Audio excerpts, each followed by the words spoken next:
Keir Starmer, he has dug in and he seems he's in it for the long haul. That was Benjamin Netanyahu addressing the United Nations in New York live just a short moment ago.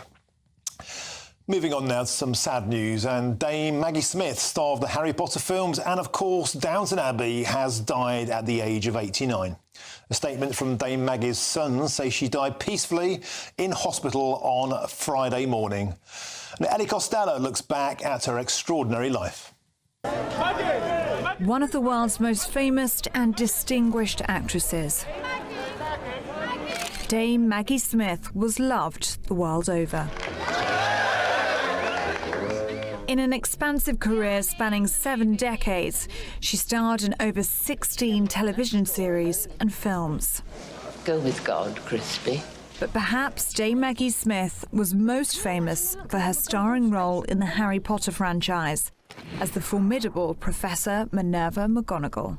That was bloody brilliant. Oh, thank you for that assessment, Mr. Weasley. From 2010, Maggie Smith appeared as Violet Crawley, Dowager Countess of Grantham in Downton Abbey. You're a woman with a brain and reasonable ability. Stop whining and find something to do. The show became a cultural phenomenon, with her character stealing practically every scene that she's in. Oh, do you think I might have a drink? Despite her popularity, Dame Maggie Smith famously said that she never actually watched Downton Abbey herself, but she did have the box set. Having received the highest achievement for film, television and theatre, comprising of 2 Oscar Awards, a Tony Award and 4 Primetime Emmys. In 1990, Maggie Smith was made a Dame by Queen Elizabeth II for her contributions to the arts. She received the Companion of Honour for her services to drama in 2014.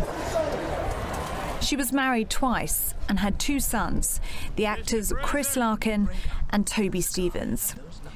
She is survived too by 5 grandchildren. Dame Maggie Smith will be remembered for her quick wit, her comedic timing, and being one of Britain's most recognisable and much-loved actresses. Sad loss, and the tributes have already been pouring in. Giles Brandreth, who's a decades-long friend, said this is the saddest news, one of the greats. It marks the end of a golden era, and former Prime Minister Rishi Sunak saying an icon of the stage and screen. You'll be sadly missed. Tributes pouring in there to Dame Maggie Smith, sadly passed away at the age of 89. Moving on now to Britain's youngest knife murderers, who were aged just 12 when they killed Sean High in a brutal machete attack. They've both been sentenced at Nottingham Crown Court to a life with a minimum term of just 8 years and 6 months. Earlier this month, an appeal to remove their anonymity was denied by a judge, and our West Midlands reporter Jack Carson reports. I was outside in the living room and her phone rang, and she answered the call and she started to cry. I asked her what happened. She said Sean got stabbed. Sean High was just 19 years old when he was stabbed to death in a Wolverhampton park. Originally from Anguilla in the Caribbean, Sean had only been in the UK for 6 months, having come to receive treatment for cataracts. It's the 13th of November last year, and the 19-year-old boards a tram with his friends from Handsworth to a stop in Wolverhampton.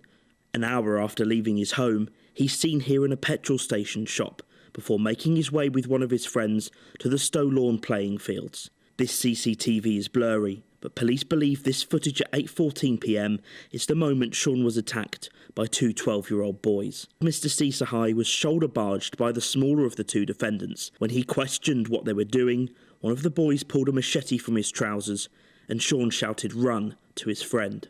But as he tried to escape, the 19-year-old tripped and fell. The trial heard during the murder, the machete went through his body, all the way from his back, through his ribs and into his heart. Detective Inspector Damien Forrest, a senior investigating officer at West Midlands Police, describes the impact of the attack. I've been a police officer for 20 years. This isn't the first time I've been out to a young man who's lost his life in a really violent way. But to then find out that 2 12-year-olds was responsible was shocking. You only have to stop and think for a minute how you would feel to be 1 minute having a laugh with your friend, going about your business, the next minute running for your life, before turning around and realising that your best mate's life is over. And I think there's a very real effect of that will change our witness's life forever. In this photo taken the day of the attack, one of the 12-year-olds can be seen posing with a bladed weapon. The trial heard that one of the defendants often carried a machete with a 42.5cm long blade. Giving evidence to jurors, the boys blamed each other for inflicting the fatal blow and showed no remorse for what they had done in the 24 hours before their arrest, with one cleaning the machete with bleach and hiding it under his bed. Sean's mother, Manishwari, says before his death, he was excited about his future.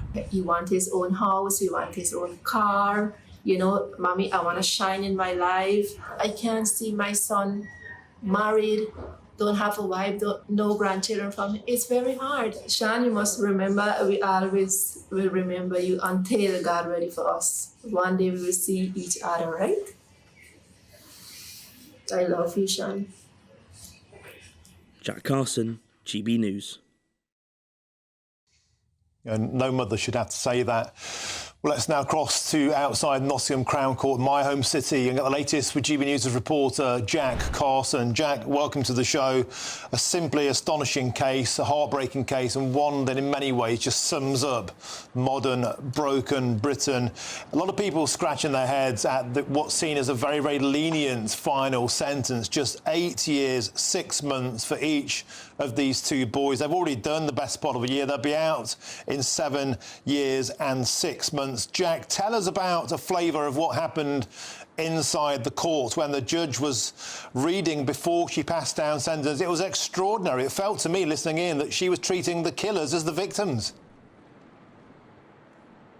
Well, there were a lot of mitigating factors that Mrs. Justice Tippold used in her sentencing remarks. She referred to the pre-sentencing reports that she'd received from both social workers and, of course, the defence around the situation that these two now 13-year-old boys were in at the time when they murdered 19-year-old Sean Cesar in that park in Wolverhampton when he was just 19 years old. She started out her sentencing by saying that none of what she could pass today would be comfort to the victim's family, and she told the boys in the sentencing that when you killed Sean at 19, he was starting out his adult life with everything to live for. What you did was horrific and shocking. She went on to say that I am sure you intended to kill him.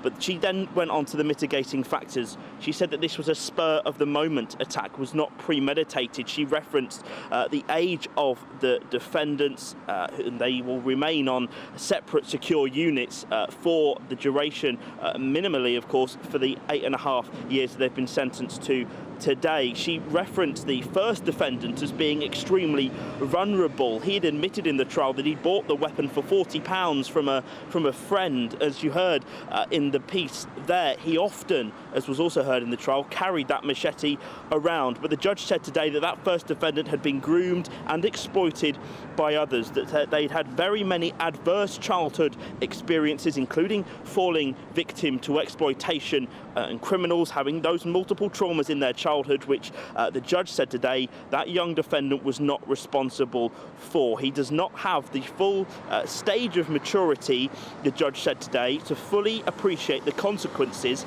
of his actions. Moving on to the second of the defendants, it was very much a different story. The judge talking about how that second defendant had a supportive and loving relationship with his parents and was not previously known to police, yet both of them still received that 8.5 year sentence. Of course, it is a life sentence. Murder carries a life sentence automatically, but they will serve 8.5 years before they can face a parole board. But they do become sentenced down today, Britain's youngest knife killers.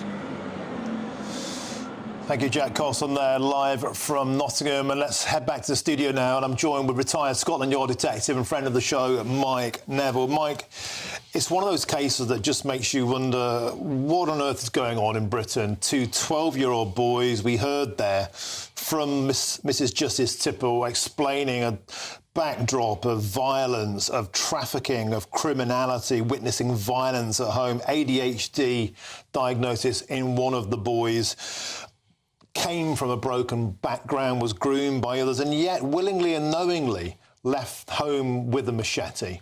And the actual killing itself was barbaric. It was barbaric. It was so wicked and evil. They actually both armed with these machetes and chopping at this Sean, this young boy who'd done absolutely nothing wrong. The viciousness of it. Now, I've worked with young people, but at some point you've got to say that some people are just evil, you know, in the sense that at 12 years old, I knew and you knew that taking a machete out and savagely killing somebody was the wrong thing to do. And what people will hear, of course, is that the judge almost like reads out a pile of excuses, and it comes to the point, you know, if the young lad had got involved in some shoplifting or nicked a car radio or whatever, we can understand that and everybody deserving of a fair chance, but we've got an 8 years minimum sentence, and yet the same day you've got somebody sent to prison for 2 years for throwing tomato soup on a painting. So that's a quarter. For how much is a life worth? We were told, the public were told by the government when the death penalty was abolished, that life would mean life. And all the time that's been drip-fed down and down, watered down until we get to this. And Mike, they've already been in custody for 315 days, of course, because this happened in November. So that means that they'll actually be out in 7 years and 6 months. I put it to you, Mike, they'll be out for their 21st birthdays, these two kids, with good behaviour, which could well happen.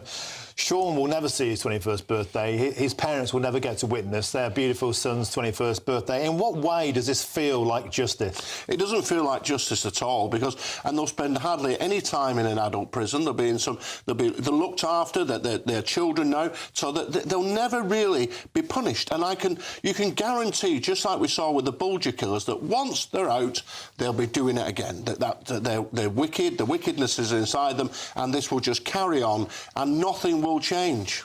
And Mike, they'll be looked after by the taxpayer, won't they? Let's face it, they're inside now. They were already talking in the court today before the sentencing that they'll be given all the support they need, the educational opportunity they need. They'll actually probably get a better life in prison than they would outside of prison. They'll have a head start in life in many senses if they take advantage of it that a lot of ordinary kids won't, footed by the taxpayer. And when they get out, you know full well they'll probably go into an identity-concealed living environment paid for by the taxpayer. And once again, it underlines that feeling that our criminal justice system, Mike, it doesn't seem to support victims, it seems to support perpetrators. It does support perpetrators. And when you see the anonymity, these are young lads who then publish themselves on social media, you know, wearing, you know, with the knives and all. Yet, when it comes to us knowing who they are, then we can't. How is that? So they wanted to publicise themselves. They should be published. There comes a point in life where, yes, you protect children, but the protection of the state and everybody else's children is more important. And the whole thing seems to be focused on perpetrators. Just this week, the Metropolitan Police have released a thing saying, oh, we treat too many children as criminals and they're vulnerable. Yes, there's a point of looking after kids, but at some point you've got to say those who kill people, stab people, deal drugs, have got to be put away and locked up. And the establishment seems to be getting worse in this election. Mike, they left home with machetes. They went home and played Fortnite. They were posting on Snapchat about what they'd done. They cleaned the knives with bleach. So they went, tooled up, and they came back and they tried to clean up the mess. Does this look like an accident, or is this a premeditated murder? And therefore, once again, the sentence seems risible. It is exactly that. It's the preparation, as you say, going out, but the actual efforts to conceal forensic evidence by cleaning the blades, using bleach. We're being told, oh, these are children, they don't understand what's right and wrong, and this. They absolutely do, and they know how to try and conceal evidence. So these sentences, these minimum sentences, are simply just not good enough. It should have been at least 15 years. Mike Neville, I think you speak common sense there. Thank you very much for joining us and sharing your experience with us here on GB News. Now, coming up, we'll be discussing the Prime Minister's trip to the States and his Health Secretary's foreign nurses plan. Stop pinching them. I'm Martin Daubney on GB News, Britain's news channel.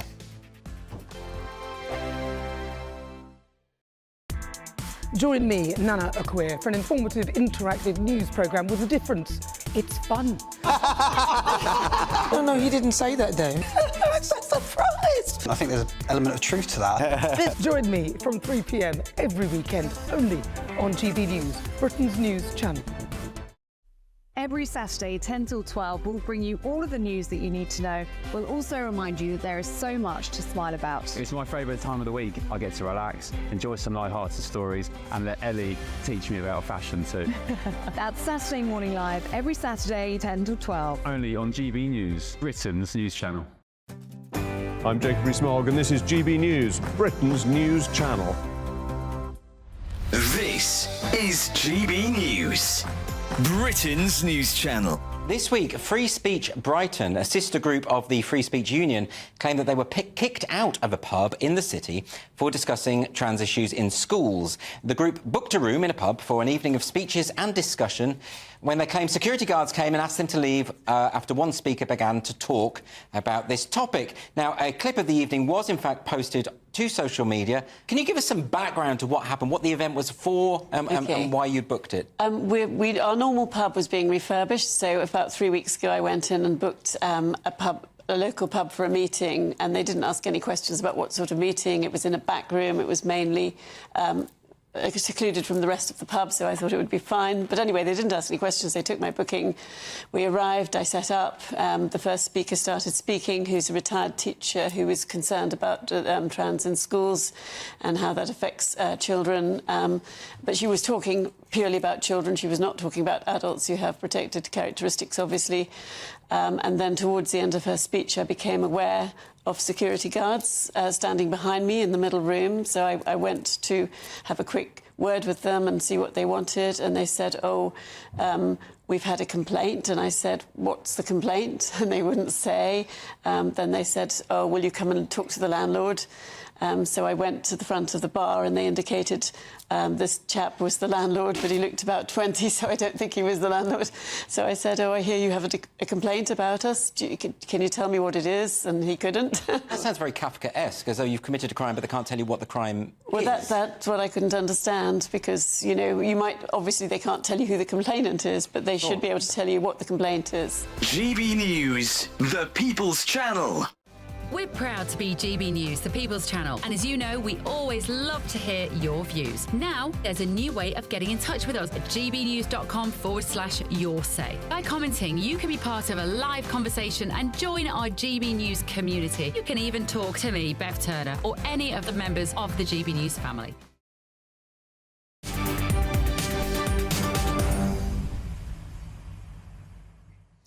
Welcome back. In a GB News exclusive, Patrick Christys will be speaking to a victim of Mohammed Al-Fayed, and that's Patrick Christys tonight, live from 9 p.m. We hope to have a sneak peek of that interview before the show is over today. Now, moving on to politics, and Prime Minister Keir Starmer has held his first meeting with former President Donald Trump in a bid to build relations with the Republican nominee before the upcoming US election. Keir Starmer shared a 2-hour dinner in New York with Mr Trump, who praised the popular Prime Minister, maybe he's got to mix it with somebody else, adding he's very nice and ran a great race. Well, I'm now joined in the studio by GB News' political correspondent, Catherine Forster. Catherine, welcome to the show.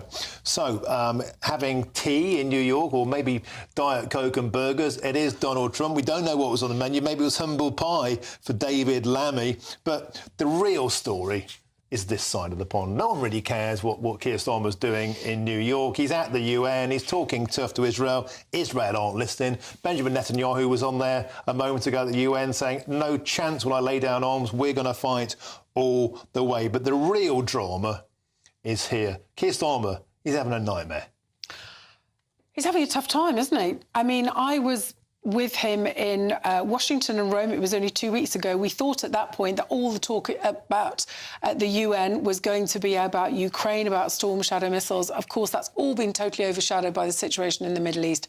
As you say, regardless of what the United Nations say, regardless of what Sir Keir Starmer says, Benjamin Netanyahu is in no mood to back down. And I think Number 10 will be very happy about this meeting with Donald Trump. Of course, Sir Keir Starmer and David Lammy particularly have said pretty harsh things about Trump in the past, but Trump could well be president. So they'll be very happy with that. But yes, he's going to come back to a difficult situation, because pretty much now, for not going on for a fortnight since the Sunday Times broke the story about Lord Ali paying for dresses for Lady Starmer, we've had this drip pretty much every day, a new revelation about freebies. I mean, it was The Guardian of all the papers who first came up with a figure of over 100,000 that he's taken in freebies and gifts. This story yesterday about using Lord Ali's flat to broadcast and it looking like it was his home when we know that it wasn't his home, the space for his son to work for his GCSEs. It just goes on and on and on. And what struck me at conference was the year before I was there, it was the same place, Liverpool. There was a huge energy, huge excitement. He came in, he was greeted like a rock star. They believed they were on the cusp of power. Now they are in power. They're finding it very difficult. There's been plenty of self-inflicted mistakes, the freebies being top of the list, but also the winter fuel allowance. And there's a lot of unhappiness, not just from the unions, but with Labour MPs themselves, bitterly unhappy with the decisions that the government, now that they're in power, is making. Of course, Rachel Reeves and the PM would say that they've got no choice with these difficult decisions. Thank you very much, Catherine Falls. We'll have more from you in the next hour. Now, moving back to the sad passing of Dame Maggie Smith, star of the Harry Potter films and Downton Abbey, has sadly died at the age of 89. A statement from Dame Maggie's son says she died peacefully in hospital on Friday morning. Well, I can now speak with the actress Debbie Arnold. Debbie, welcome to the show. Sad news that brings us together. Can you give us your tributes to Dame Maggie? Oh, well, I mean, talk about she was absolutely, I mean, a national treasure, wasn't she? And her humour and everything about her, and the fact that was now in her late 80s and still working until the very end. How amazing was that? Tributes pouring in even from a former Prime Minister, Rishi Sunak, has said an icon of the stage and screen has passed away. Giles Brandreth, of course, who'd known her for many years, was saying the saddest news, one of the greats. It marks the end of a golden era. And isn't that true? I mean, all of us have basically known Dame Maggie Smith for all of our lives. I mean, I've grown up with her. I remember her from when I was a nipper. And now here we are. We've all shared the experience of her amazing talent. Yeah, absolutely. And I think Downton Abbey was, if you like, her swan song, and how wonderful to go out on such a big show and for the whole of the country or the whole world to really know who she is. And who do you think would be the next Maggie Smith? I mean, that's the whole thing. Who is our next wonderful sort of icon like Maggie? Oh, look at her. She's so lovely. So lovely. And her son's as well doing really, really well in the business. And her ex-husband, I met her years ago when I was at the National, many years ago in the bar. And she was very formidable. Even then, for a young actress, it was like, she was quite frightening, but brilliant. 60-year career, 2 Oscars, and as you say, both on the small screen on Downton Abbey. Everybody remembers that. On the big screen, of course, it was The Crime of Miss Jean Brodie and The California Suite for those Oscars, and also on the stage, so she could do the lot. Yep, absolutely the lot, and went on for forever, really. I mean, to retire at 89, and then I suppose that's it. She never retired, did she? She just died, and that's probably what we all want to do. We never want to give up. We just want to keep on going forever, and I think she has, and she will always be known as one of our greatest actors and one of our greatest characters, I think. I'm curious about that story of you meeting her at the bar. Would you care to elaborate? Well, I think everybody met at the bar at the National. I mean, that's where we all used to spend time. And I was a very young actress. I was married to John Challis, who played Boycie in Only Fools and Horses at the time, and he was working there. And there she was at the bar with her husband, Robert Stevens, and he was another very formidable guy. And that's the father of her 2 sons. But yeah, I mean, it was like meeting the Queen, even then. And that was, 40 years ago or something. And it takes something to have that poise and that grace and the voice, Just an absolutely iconic kind of composure, and the whole package just so classically trained. And every line that she said, everything that she said in Downton, wasn't it? It was a put down, and it was wonderful, and it was so flip, but so easy. There was never any pressure. You never felt she was acting. You just thought, oh my God, this woman is so terrifying. Wonderful stuff. Thank you very, very much for joining us and sharing those memories with us there. That's the actress Debbie Arnold. Thank you very much indeed. There's lots more still to come between now and 4 o'clock, including 2 Just Stop Oil activists have been jailed after they poured soup over Vincent van Gogh's sunflowers at London's National Gallery in 2022. They got 2 years' porridge for 1 can of soup. But first, here's your latest news headlines, and it's Lewis Mackenzie.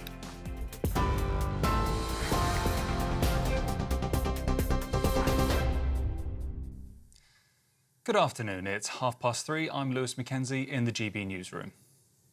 In a speech at the UN General Assembly, Israeli Prime Minister Benjamin Netanyahu says his country will not reset until the remaining hostages are brought home, as he insists his country is fighting for peace. Ladies and gentlemen, I didn't intend to come here this year. My country is at war, fighting for its life. But after I heard the lies and slanders leveled at my country by many of the speakers at this podium, I decided to come here and set the record straight.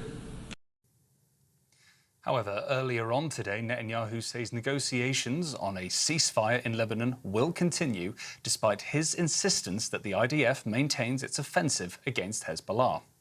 An Israeli strike early this morning reportedly killed 9 people from the same family in southern Lebanon, including 4 children. Sir Keir Starmer's called for Israel and designated terror group Hezbollah to agree on a ceasefire, saying escalation serves no one. Speaking at the United Nations, the Prime Minister implored the 2 sides to step back from the brink. Sir Keir also discussed the importance of a ceasefire deal with his Lebanese counterpart. It concludes Sir Keir Starmer's 3-day trip to New York after attending the annual meeting of world leaders. And bringing you some very sad news now. Dame Maggie Smith, known for the Harry Potter films and Downton Abbey, has died at the age of 89. Her family released a statement saying she passed away peacefully in hospital early this morning. She leaves 2 sons and 5 loving grandchildren who were devastated by the loss of their extraordinary mother and grandmother.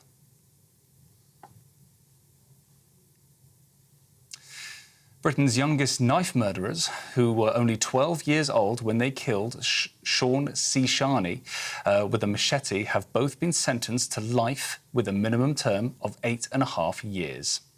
The killers were convicted in June of murdering the 19-year-old, who was stabbed in the heart and suffered a fractured skull in November of last year. They're the youngest convicted murderers in the UK since Jamie Bulger's killers, Robert Thompson and John Venables, back in 1993. Well, those are your latest GB News headlines. I'm Lewis Mackenzie. More in half an hour. For the very latest GB News direct to your smartphone, sign up to News Alerts by scanning the QR code or go to gbnews.com/alerts.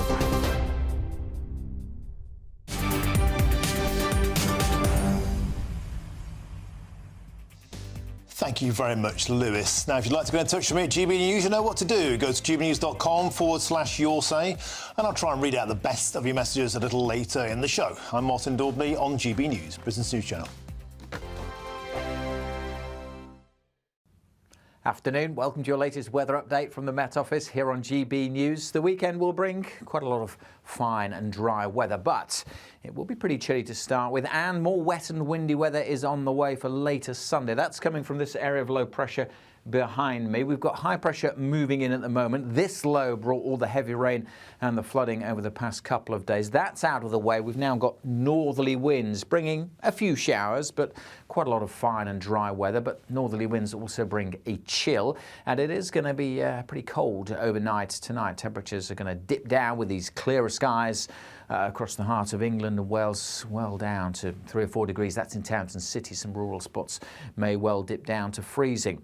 On to Saturday, and yes, a chilly start, by and large, a fine and sunny one for England and Wales. More cloud tomorrow for Scotland and Northern Ireland. Still a bit more cloud coming into parts of Wales and southwest England. The odd shower, 1 or 2 showers into North Norfolk to start the day.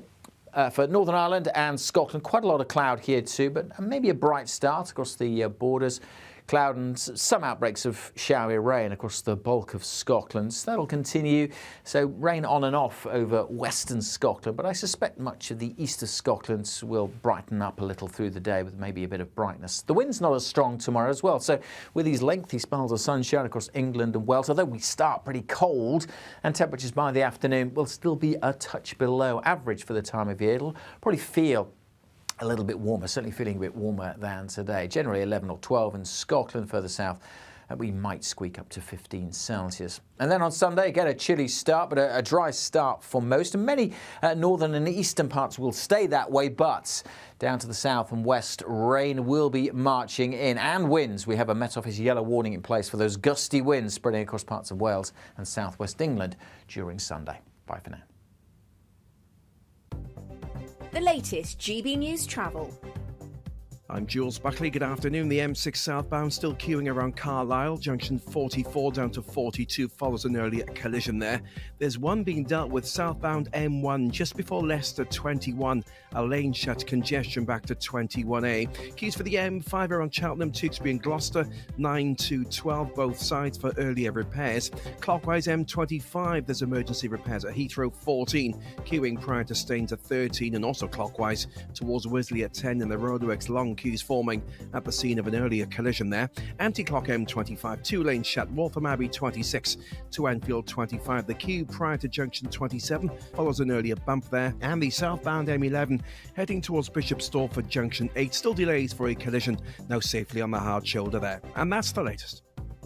You can stay up to date throughout the day by visiting our website gbnews.com.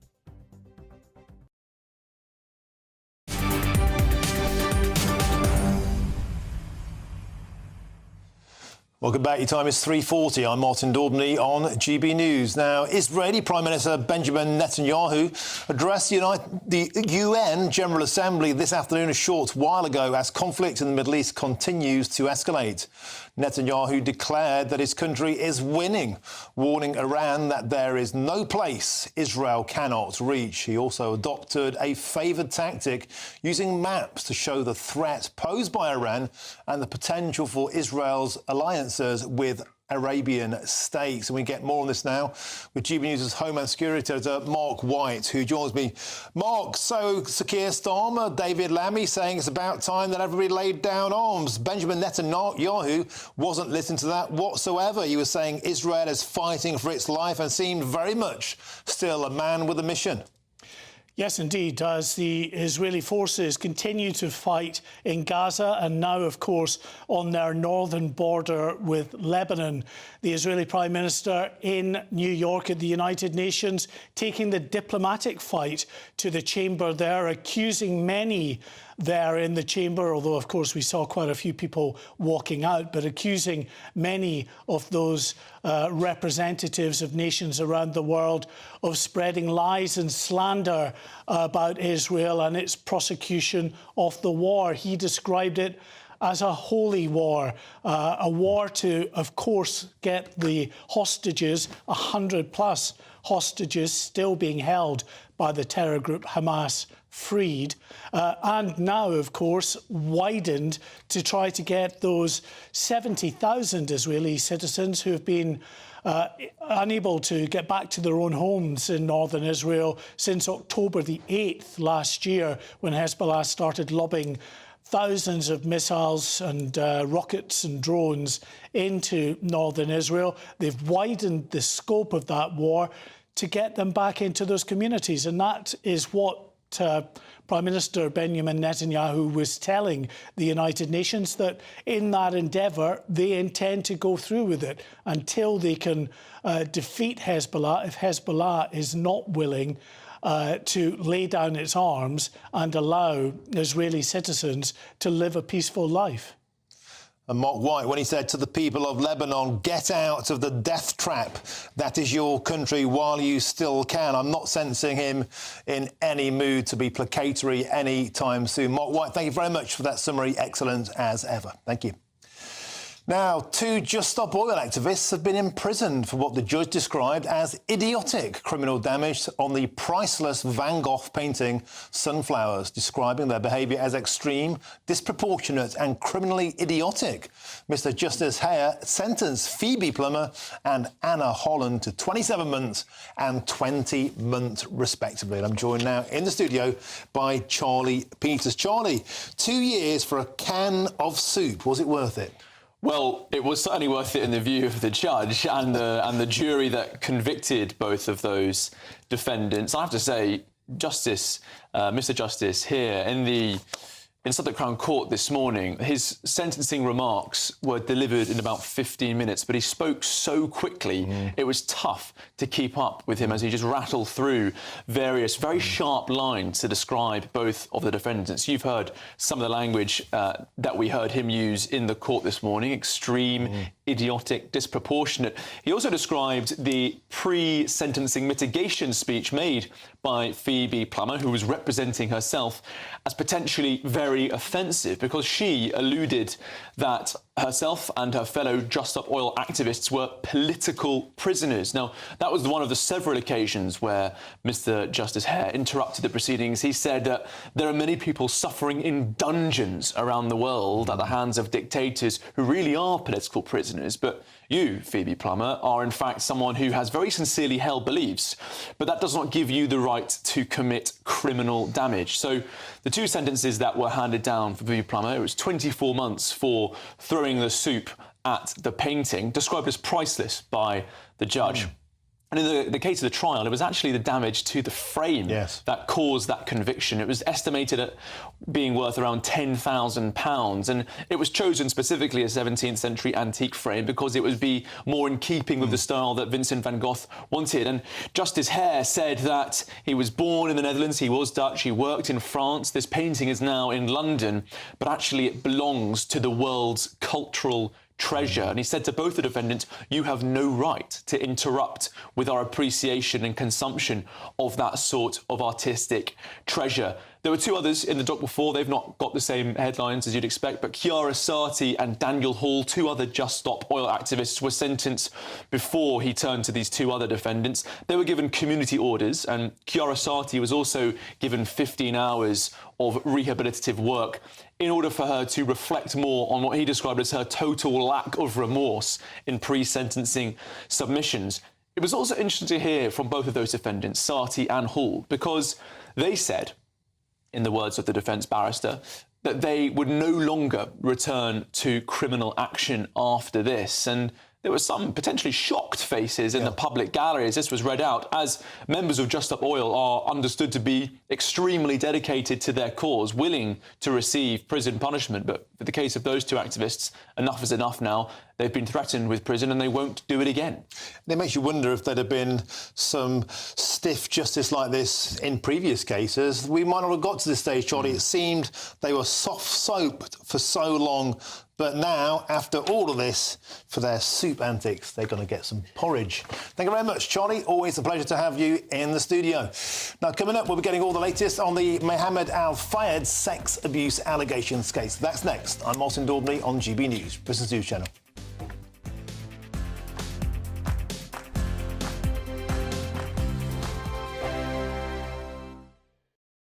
This is GB News, Britain's news channel. Earlier this week, Olympic swimmer Adam Peaty finally proposed to his girlfriend, because I've been waiting for this, the daughter of Gordon Ramsay, with a gorgeous yellow diamond ring. Yeah, so the demand for coloured diamonds in the last 10 years has soared by, guess how much, 77% between 2010 and 2019. Joining us now to tell us more about some of the hottest trends in the diamond world is dealer to the stars, Neil Dutson. Good morning, Neil. Morning, Ben. And I've got one of your exemplary examples. Look at this bad boy. So What's this one? That's a very rare Muso Colombian emerald, and it's alpine green translucent, so it's a really stunning See if colour. we get a close-up. So, yeah, so pretty impressive. Can I be very crude and ask how much this is worth? So value is £200,000. How much, sorry? £200,000. Now, the reason is its rarity. It's minor oiling. It's very, very, very pretty. The two diamonds on the side are D-colour flawless diamonds, just to accentuate the setting. Neil, how did you get into diamonds? I studied diamonds in Antwerp. So Wow. Antwerp used to be the diamond capital of the world, really. Yeah. 85% of the world's diamonds go through Antwerp, or used to. And now Dubai has taken over. And yeah, I just went to a school there. I learnt about diamonds, and I just didn't want to be seen off in the future. Neil, I'm very concerned I'm going to drop 200 grand's worth of diamonds into my cup of tea, so can I give that back to you? Absolutely. But I can hold one if you like. Oh, well, I've got Neil. a lovely one here. Thank you. So this is a fancy vivid yellow. It's 8 carats. This is my dream ring, just so you know, for this hand. This would be Is it big amazing. enough? So what would I call this? A yellow? So that's a natural fancy vivid yellow diamond. Value £300,000. So, It fits depends like where a you're glove. buying it from. If right? it's like a glove, Neil, Oh. maybe it's a sign. It's meant to be mine. Definitely a sign, yeah. GB News, the People's Channel. It's Patrick Christie's Tonight, and here we do things differently. It's explaining the absolute madness of this, doesn't it? It's explosive. I mean, this is very good. It's lively. 850. Your government sat there, Sean, and it did nothing. It's controversial. And the Middle East has been in turmoil since before I was born. It's everything you need to kickstart your evening. Everyone's had their Weetabix tonight. I love to see it. That's Patrick Christie's Tonight, weeknights from 9 p.m. Only on GB News, the People's Channel, Britain's news channel. Are the newspapers getting you down? My wife didn't divorce me that month. Struggling to separate the wheat from the chaff? I know that it's a bit of a circus at the best of times. Well, don't worry. Headliners has got you covered. We'll take the burden of reading the day's news, and if we get depressed, who cares? It's an occupational hazard, frankly. That's Headliners on GB News from 11 p.m. till midnight, and the following morning, 5 till 6 a.m. on GB News, the comedy channel. Nah, just kidding. Britain's news channel.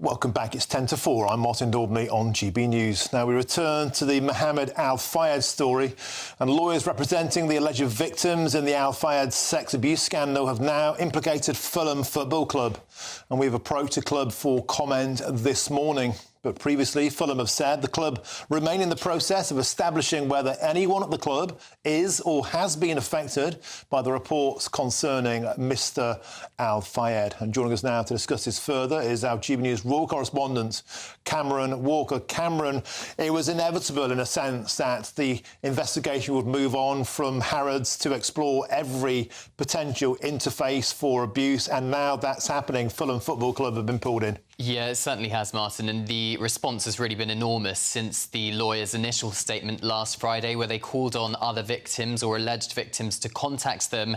And now, to date, they have had over 200 inquiries coming from all over the world, so not just here in the United Kingdom, because Mr Fayed's alleged abuse happened in different countries and different cities, and lawyers have now confirmed they represent 60 survivors as part of that claim, and they suspect more will come. And as I said, this is a global scope. But what they also said is that with Mohammed Al Fayed, wherever he went, abuse would follow, and they say that very sadly their instincts of what they said in that press release in that press conference last Friday is now been proved to be true, because they say, lawyers claim, there is credible evidence of abuse at other Al Fayed properties and businesses, including, as you said in your introduction there, Fulham Football Club. Now, Fulham Football Club has actually released a statement following this afternoon, and they say, we remain in the process of establishing whether anyone at the club is or has been affected by the reports concerning Mr Al Fayed. In the meantime, should any person wish to share information or experiences on this matter, they can contact the club or the police. And this story appears to go on and on, Martin, because as we were discussing yesterday, Al-Fayed may be dead, but there could well be a number of other individuals who are implicated in this by having associations with Al-Fayed, allowing him to carry out his alleged abuse, and could well have questions to answer. And Cameron Walker, you were at that press conference a week ago today. The barrister representing, the attorney representing the survivors, Gloria Allred, she came into the studio last Friday. It was 20 in the morning, 37 by the afternoon. Now you're saying 200 survivors implicated. This is just an astonishing development in this story, Cameron. Yeah, it is. 200 people have contacted the lawyers. Whether or not they're being represented or not yet is another matter, but 60 confirmed so far, with one alleged perpetrator, Mohammed Al-Fayed.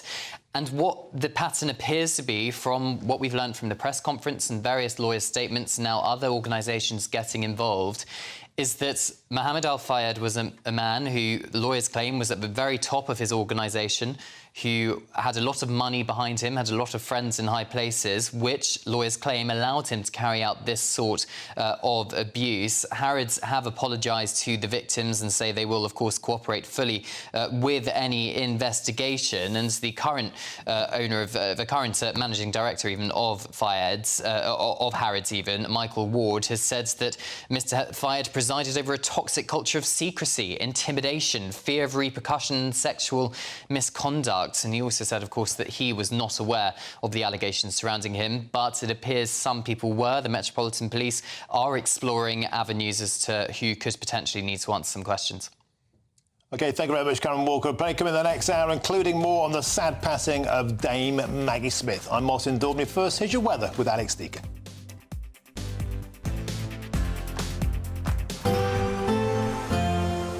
A brighter outlook with Box Solar, sponsors of weather on GB News.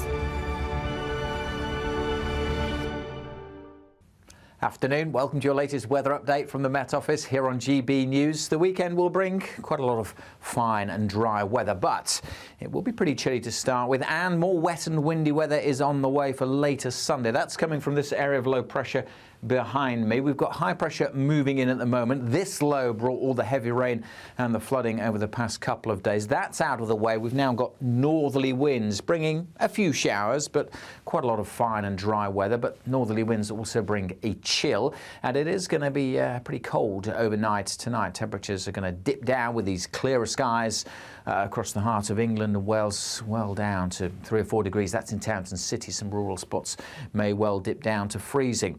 On to Saturday, and yes, a chilly start, by and large, a fine and sunny one for England and Wales. More cloud tomorrow for Scotland and Northern Ireland. Still a bit more cloud coming into parts of Wales and southwest England. The odd shower, 1 or 2 showers into North Norfolk to start the day. For Northern Ireland and Scotland, quite a lot of cloud here too, but maybe a bright start across the borders. Cloud and some outbreaks of showery rain across the bulk of Scotland. So that'll continue. So rain on and off over western Scotland, but I suspect much of the east of Scotland will brighten up a little through the day with maybe a bit of brightness. The wind's not as strong tomorrow as well. So with these lengthy spells of sunshine across England and Wales, although we start pretty cold and temperatures by the afternoon will still be a touch below average for the time of year. It'll probably feel a little bit warmer, certainly feeling a bit warmer than today. Generally 11 or 12 in Scotland, further south, we might squeak up to 15 Celsius. And then on Sunday, again, a chilly start, but a dry start for most. And many northern and eastern parts will stay that way, but down to the south and west, rain will be marching in. And winds. We have a Met Office yellow warning in place for those gusty winds spreading across parts of Wales and southwest England during Sunday. Bye for now. That warm feeling inside from Boxed Boilers, sponsors of weather on GB News.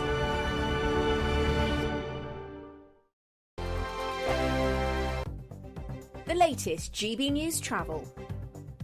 Good afternoon, I'm Jules Buckley. Still some queues around Carlisle for the M6 southbound. It followed an earlier collision, so anywhere from 44 down to 42 stop-start in patches.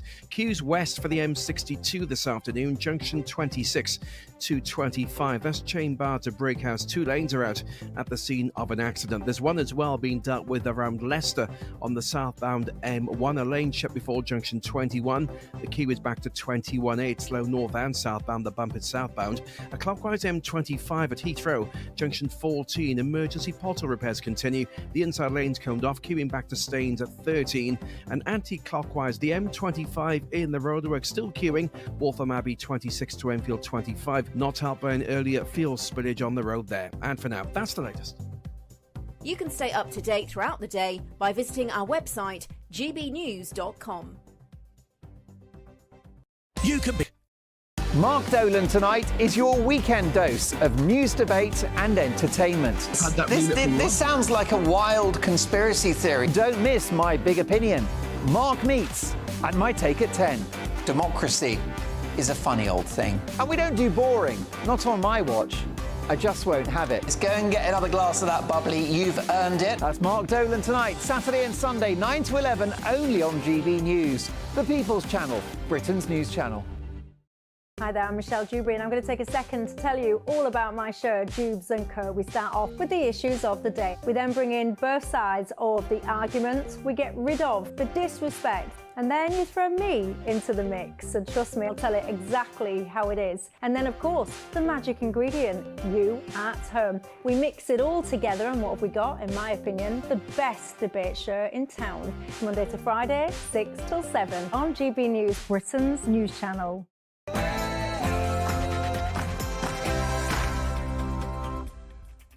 A very good afternoon to you. It's 4 p.m. on Friday and welcome to the Martin Daubney Show on GB News. We're broadcasting live from the heart of Westminster and all across the UK.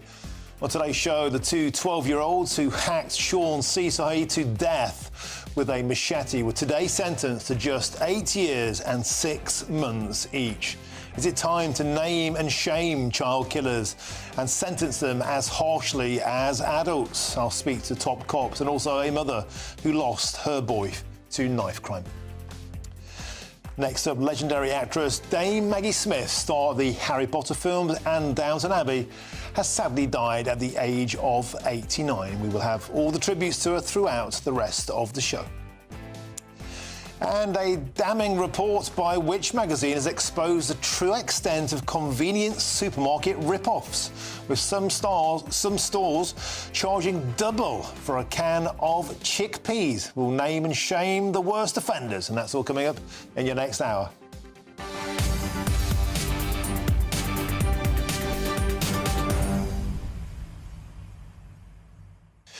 Welcome to the show. Always a pleasure to have your company. Is it time to start treating child killers as if they're adults? They act like adults. Premeditated machete attacks, hacking a 19-year-old boy to death. He'll never see his 21st birthday. Yet this pair, if they behave well inside, they'll be out for their 21st birthday. Does that feel like justice? Or once again, does it feel like we have a criminal justice system which is set up to cosset, to protect and almost to nurture those who've committed the crimes and to do scant little for those who've suffered at their hands? That's the question I'm asking today. Are we just simply too soft on these child killers? Is it time to treat them with equity as their parents grieve for their beautiful boy? Send your views in gbnews.com/your say. But now here's your headlines with Lewis Mackenzie.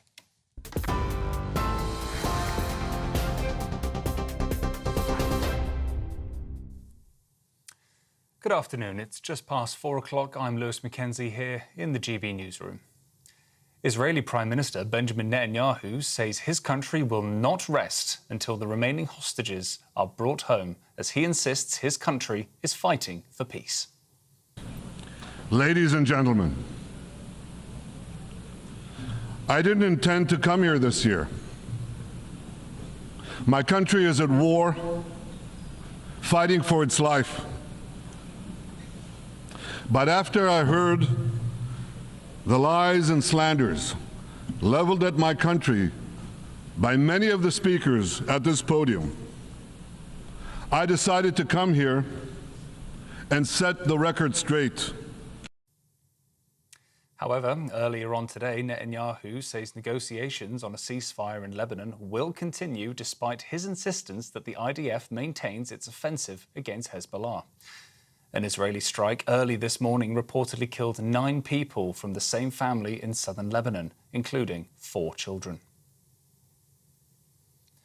Sir Keir Starmer's called for Israel and Hezbollah to agree to a ceasefire, saying escalation serves no one. Speaking at the United Nations General Assembly, the Prime Minister implored the two sides to step back from the brink. Sir Keir also discussed the importance of a ceasefire deal with his Lebanese counterpart. It concludes Sir Keir Starmer's three-day trip to New York after attending the annual meeting of world leaders. Britain's youngest knife murderers, who were 12 years old when they killed Sean Sihasi with a machete, have both been sentenced to life with a minimum term of 8.5 years. The killers were convicted in June for murdering the 19-year-old who was stabbed in the heart and suffered fractured skull in November of last year in Wolverhampton. They are the youngest convicted murderers in the UK since Jamie Bolger's killers, Robert Thompson and John Venables, back in 1993. Barristers representing alleged victims of Mohammed Al-Fayed say there are now 60 survivors and they have credible evidence of abuse at Fulham Football Club. The former Harrods and Fulham FC owner accused of multiple sexual assaults after a BBC investigation published last week. A spokesman for Justice for Harrods Survivors, a group of barristers representing the alleged victims, says there's been enormous response to the investigation. One of Al-Fayed's alleged victims has spoken exclusively to GB News. Had this look in his eyes, and I'll never forget it. It was like a monstrous, I'm going to get what I want from you. I don't care how you feel. And I do think because it was in a public place, so to speak, he would have gone further had he could. I think he was worried somebody might come in or I might have started screaming or something like that. So he made his exit pretty quickly. And I think he would have definitely raped me if he'd had half the chance, 100%. And you can watch the full interview at 10 p.m. this evening on GB News. More than 180 flood warnings are placed across England and Wales after days of heavy rain.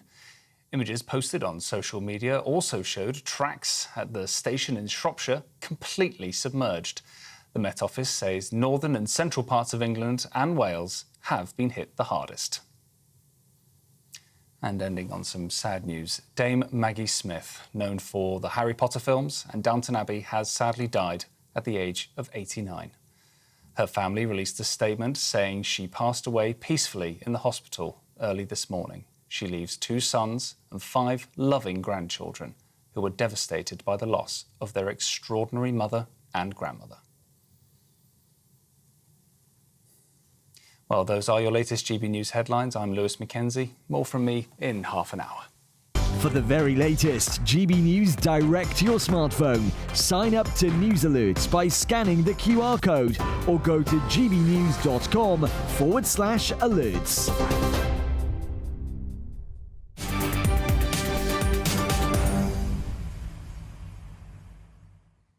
Thank you, Lewis. Now, Dame Maggie Smith, the star of the Harry Potter films and, of course, Downton Abbey, has sadly died at the age of 89. A statement from Dame Maggie's sons says she died peacefully in hospital on Friday morning, and Ellie Costello looks back at her extraordinary life. One of the world's most famous and distinguished actresses, Dame Maggie Smith was loved the world over. In an expansive career spanning 7 decades, she starred in over 16 television series and films. Go with God, Crispy. But perhaps Dame Maggie Smith was most famous for her starring role in the Harry Potter franchise as the formidable Professor Minerva McGonagall.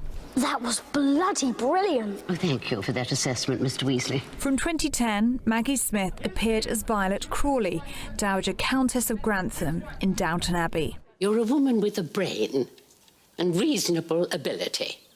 Stop whining and find something to do. The show became a cultural phenomenon, with her character stealing practically every scene that she's in. Oh, do you think I might have a drink? Despite her popularity, Dame Maggie Smith famously said that she never actually watched Downton Abbey herself, but she did have the box set. having received the highest achievement for film, television and theatre, comprising of 2 Oscar Awards, a Tony Award and 4 Primetime Emmys.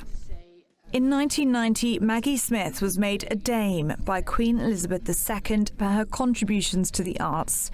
She received the Companion of Honour for her services to drama in 2014.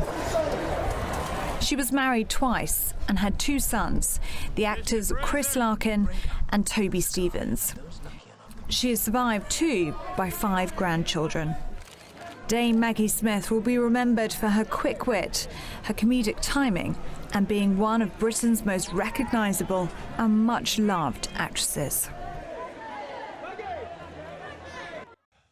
One of a kind, sadly missed already, and I'm joined now in the studio by the showbiz reporter Hayley Palmer. Hayley, I was just saying, like during that package there, the marvellous thing about Dame Maggie Smith is that we all just grew up with her. She's been around. I'm no spring chicken. She's been around my entire life. Grew up with her. Feel like she's been a part of our lives, and you know, a huge talent. 60-year career. I mean, she is just one of those faces that you just know and recognise, and she'll be so missed on our screens. And I love her story because I know that she wanted to become an actress, but her family were actually against it. They didn't want her to do it, but she was very focused and she kept going and she made it happen.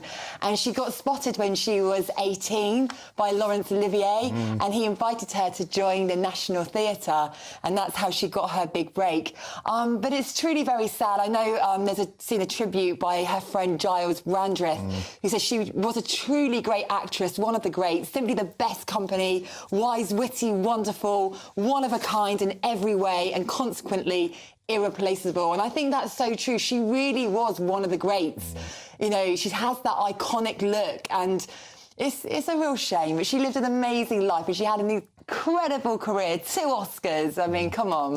Yeah, 6-year career. That was for The Crime of Miss Jean Brodie and The California Suite, those Oscars. But of course, you're right, that Laurence Olivier connection also did epic amounts of time on the small stage, West End, classically trained, and that's what gave her that voice. Yes. That voice, that headmistress, that terrifying voice, Downton Abbey, a single worker strike Terrence, you 100 paces.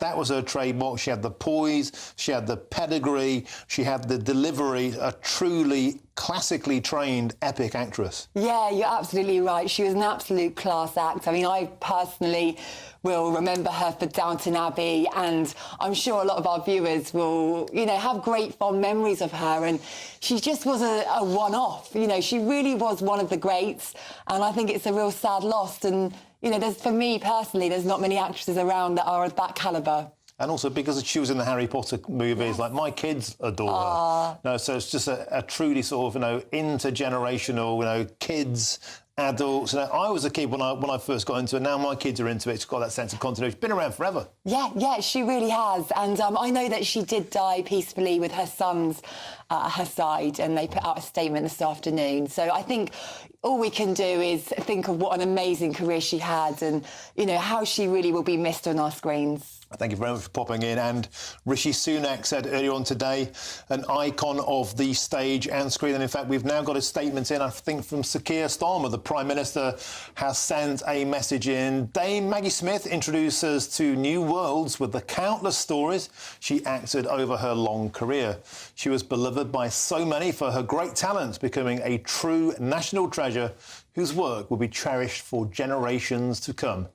Our thoughts are with her family and loved ones, and may she rest in peace. Now, I think that's a lovely statement, actually, and that is exactly what I was just saying there, Hayley. You know, an intergenerational national treasure. Just, you know, your kids love her, we loved her, and will be sadly missed. Yeah, she really will. She really will. And like I said, I'm a big Downton Abbey fan. So for me personally, when I heard the news this afternoon, it was sad to hear, but you know, we'll really think of her in a fonder way. Well, thank you very much for joining us in the studio. Appreciate your time. Thank you. Now, a change of pace now, because Britain's youngest knife murderers, who were aged just 12 when they killed Sean Seahay in a brutal machete attack, have both been sentenced at Nottingham Crown Court to life, with a minimum term of just 8 years and 6 months. Now, earlier this month, an appeal to remove their anonymity was denied by a judge, and our West Midlands reporter Jack Carson reports.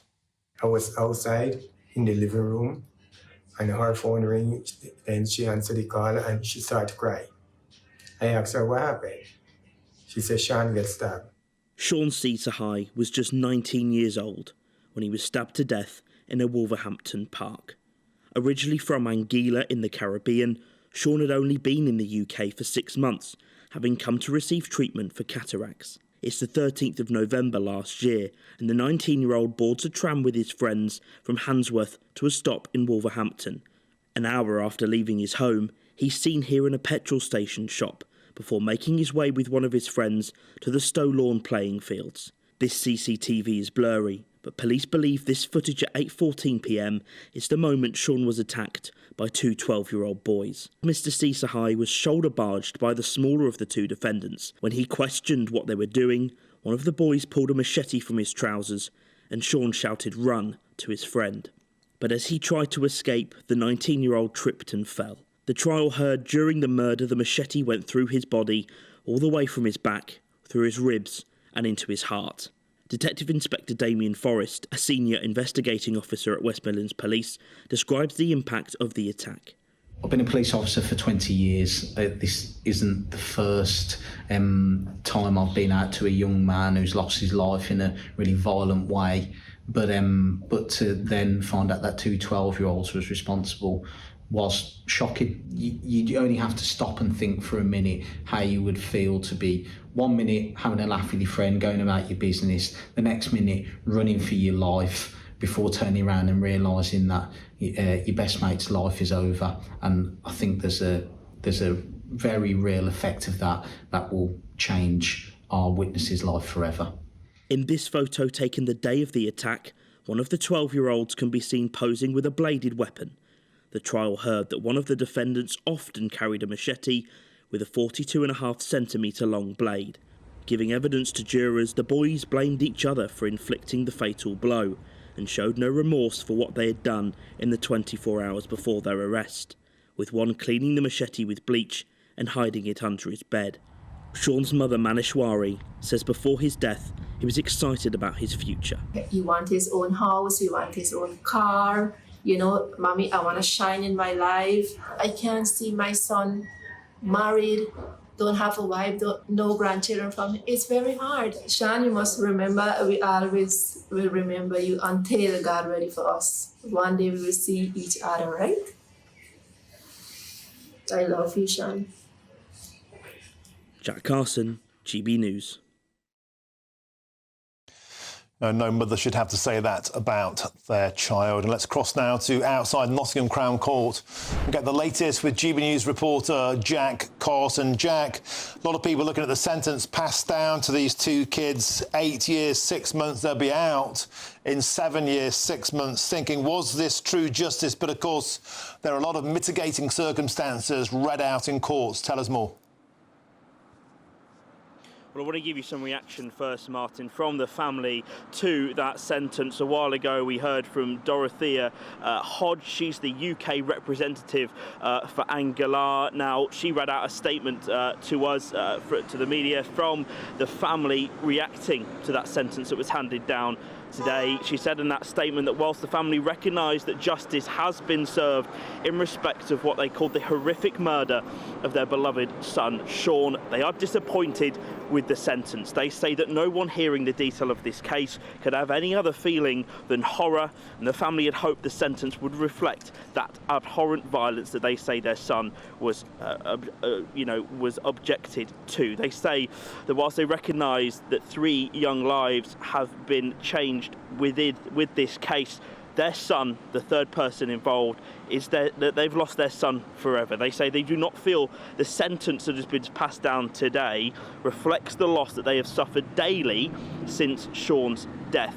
Throughout the trial and the sentencing, which of course has been over the past 2 days, we heard the victim impact statements yesterday. Within those statements, we heard that Sean's family have had to use their life savings to repatriate the body back from the UK to Anguilla as well.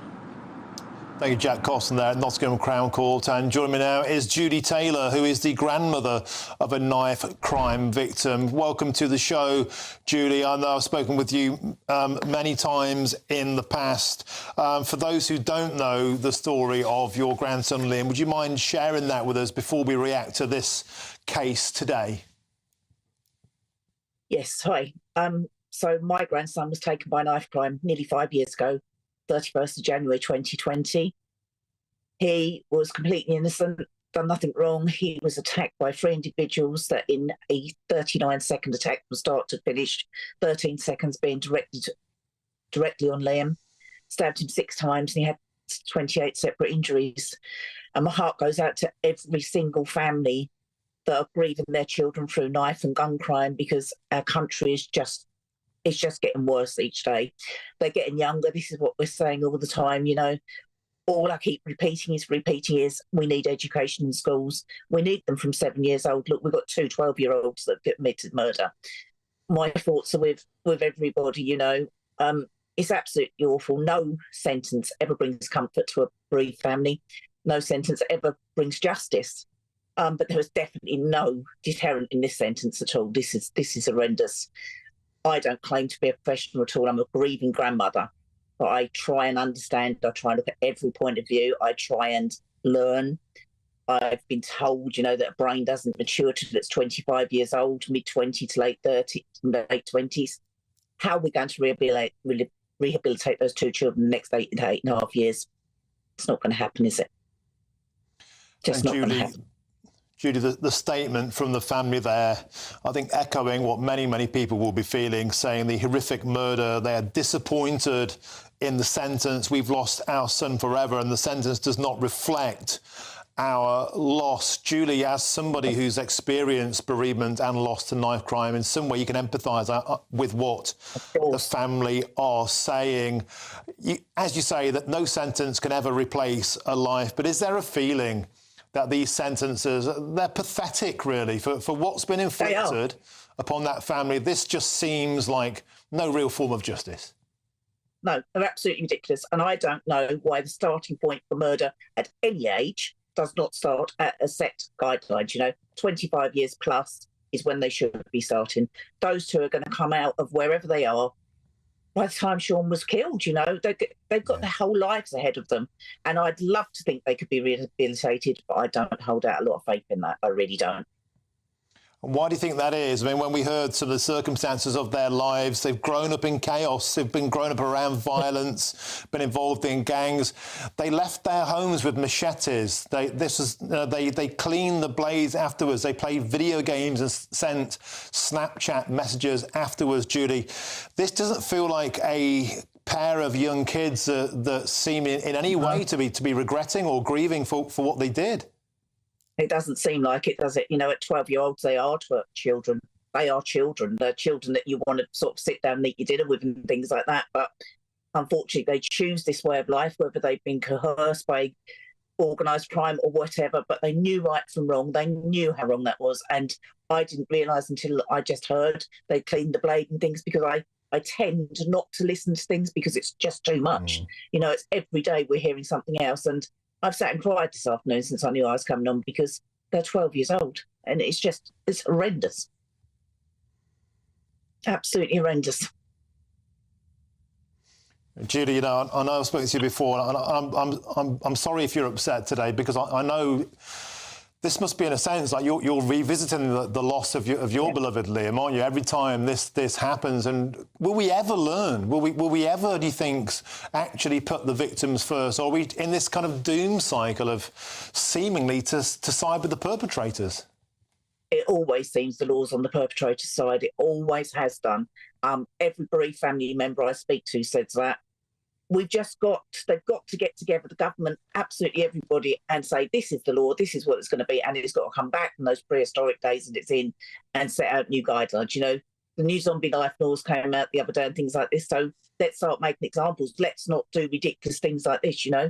It's heartbreaking just to listen to it every day. And education, please, let's get education in school from 7 years old. Well, Julie Taylor, thank you for coming on today, and I'm sorry if it's upset you, but I think your work needs to be spoken about, and we need to get it out there. Thanks for everything you do, and once again, I'm sorry for the sad loss of Liam, and sending you love. Okay, thank you, Julie.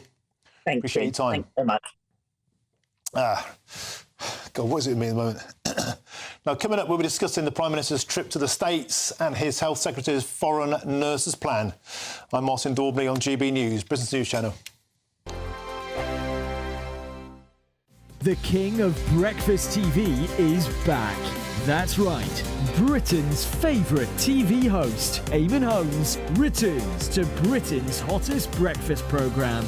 Breakfast every day from 6 a.m. only on GB News, Britain's news channel.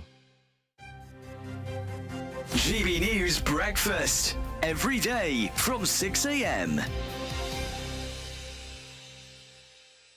And feelings of stress and anxiety tend to be quite normal for a lot of kids. And if it's normal for the kids, then it affects the parents as well. Well, it seems that our canine friends could be the cure after new research by the University of Bristol found that dogs are incredibly sensitive to their owners' emotions. OK, how do we cheat into this? How can your doggy help your family handle stress during this time of the year? Let's go to the Director of Canine Affairs at Guide Dogs UK, Tim Stafford. Tim, we're talking about this as if it's a big revelation, but obviously, you know, a man like yourself, you're well used to this, and you can see when a dog is reacting. What form would that reaction take, do you think? Yeah, you know what? It's nice when the science kind of confirms what most of us have known for a very long time. Our dogs become members of our family and they come very, very close to us. So it's no surprise that anything that goes on in the family is going to be detected and picked up by the dog. That can be changes in behaviours. It can certainly be the dogs watching our behaviours and starting to mirror those behaviours. But what this research says is that the dogs can actually smell our emotions. It's not just that they're responding to our behaviour changes, they're responding to our physiological changes as well, because we smell differently when we start to get anxious. So at this time, there's lots of changes in a lot of families' lives. Kids are going back to school, young people are going to university, parents are having to deal with all of the emotions attached to that. So it's no surprise that our dogs start to detect that too. GB News, the People's Channel. I'm Christopher Hope. From pop stars to politicians, I'll interview anybody in a pub who's got a political opinion. Join me every Friday on Spotify, Apple Podcasts, YouTube or gbnews.com, or wherever you get your podcasts. This is GB News, the People's Channel. This is Britain's Newsroom, where your voice matters. It's just astonishing. With expert analysis and honest opinion, we don't just keep you informed. We bring you unique perspectives you won't see anywhere else. Can't argue with any of that. When the news happens, it happens here. On Britain's Newsroom, weekdays from 9:30 a.m. Only on GB News.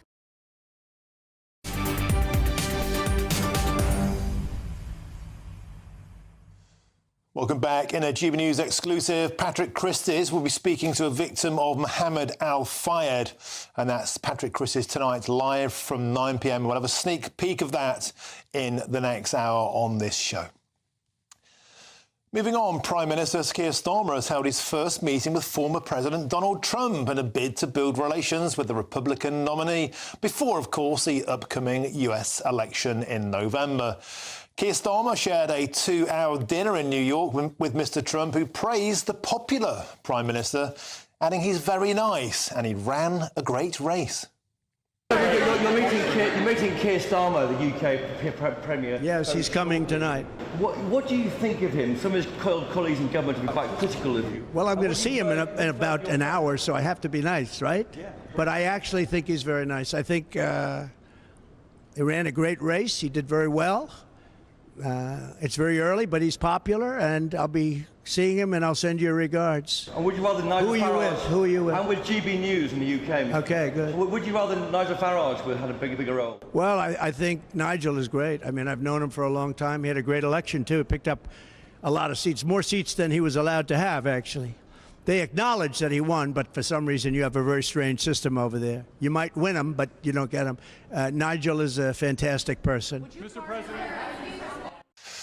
Excellent stuff from there. That was our political editor, Chris Hope, on the front row with Donald Trump. And back in London, I'm now joined by our political correspondent, Catherine Forster, in the studio. Fantastic that Chris is getting out there. You, of course, have been with the Prime Minister yourself in recent times. How do you think it would have gone down with Sir Keir Starmer to have been compared there to Nigel Farage? They did have a 2-hour meeting. We don't know how that went, but Donald Trump pouring praise on Sir Keir Starmer, saying he's popular. He's got to mix up with somebody else. He was being extremely diplomatic, Donald Trump, wasn't he? And of course, I think we heard it from him. He said, well, I'm meeting him in an hour, so I've got to be nice, haven't I? But the fact is that, you know, he knows he's the Prime Minister of Great Britain. He's going to be in that job for the next 5 years, presumably, at a minimum.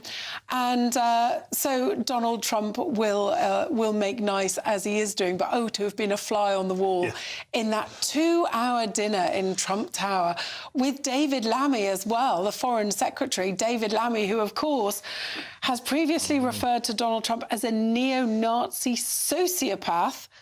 And also Sir Keir Starmer, not very diplomatically either, has previously accused Donald Trump of peddling the politics of hate and division. But look, basically, they realise now they're potentially going to have to work together again. The election on November the 5th is too close to call. Come January 20th, it may be perfectly possible that Donald Trump is president again. So Keir Starmer has made it plain that the special relationship will endure no matter what, and they will work together. Worth saying, of course, that Boris Johnson and Trump did get on very well. Trump said he was Britain's Trump. But back in 2015, there was a bit of a to-do when Donald Trump said that, parts of London, the police were scared to go in. And Boris Johnson hit back and said, well, I wouldn't want to go to New York because of the risk of bumping into Donald Trump. So things that get said, somehow when people come to power, they manage to brush them under the carpet. Thank you very much, Catherine Forster. And, of course, Kamala Harris, too busy to meet up with Sir Keir Starmer, although you said she was in Washington. She was in Washington, yeah. I think she's just too busy.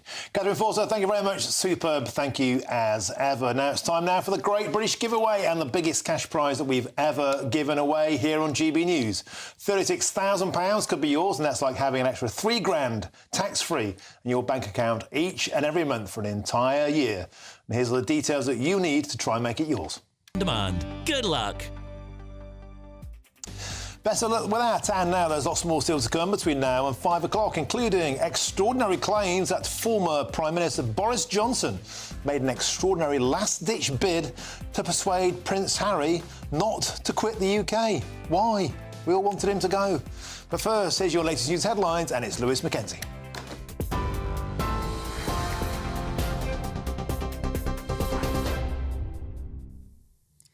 Good afternoon. It's just 4:32. I'm Lewis Mackenzie here in the GB newsroom. Israeli Prime Minister Benjamin Netanyahu says his country will not rest until the remaining hostages are brought home, as he insists the country is fighting for peace. Ladies and gentlemen, I didn't intend to come here this year. My country is at war, fighting for its life. But after I heard the lies and slanders leveled at my country by many of the speakers at this podium, I decided to come here and set the record straight. However, earlier on today, Netanyahu says negotiations on a ceasefire in Lebanon will continue despite his insistence that the IDF maintains its offensive against Hezbollah. An Israeli strike early this morning reportedly killed 9 people from the same family in southern Lebanon, including 4 children. And Britain's youngest knife murderers, who were 12 years old when they killed Sean Ceesay with a machete, have both been sentenced to life with a minimum term of 8.5 years. The killers were convicted in June of murdering the 19-year-old, who was stabbed in the heart and suffered a fractured skull in November of last year. They're the youngest convicted child murderers in the UK since Jamie Bolger's killers, Robert Thompson and John Venables, back in 1993.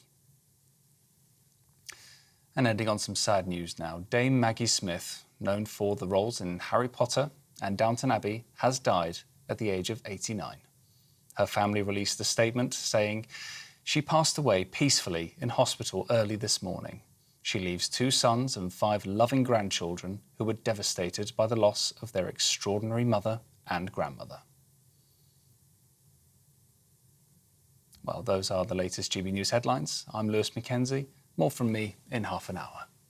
For the very latest GB News direct to your smartphone, sign up to News Alerts by scanning the QR code or go to gbnews.com/alerts.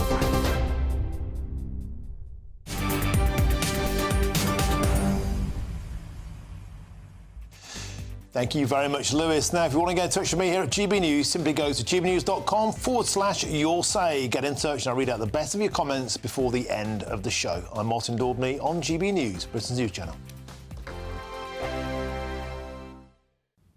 Afternoon, welcome to your latest weather update from the Met Office here on GB News. The weekend will bring quite a lot of fine and dry weather, but it will be pretty chilly to start with, and more wet and windy weather is on the way for later Sunday. That's coming from this area of low pressure behind me. We've got high pressure moving in at the moment. This low brought all the heavy rain and the flooding over the past couple of days. That's out of the way. We've now got northerly winds bringing a few showers, but quite a lot of fine and dry weather. But northerly winds also bring a chill, and it is going to be pretty cold overnight tonight. Temperatures are going to dip down with these clearer skies across the heart of England and Wales, well down to 3 or 4 degrees. That's in towns and cities. Some rural spots may well dip down to freezing.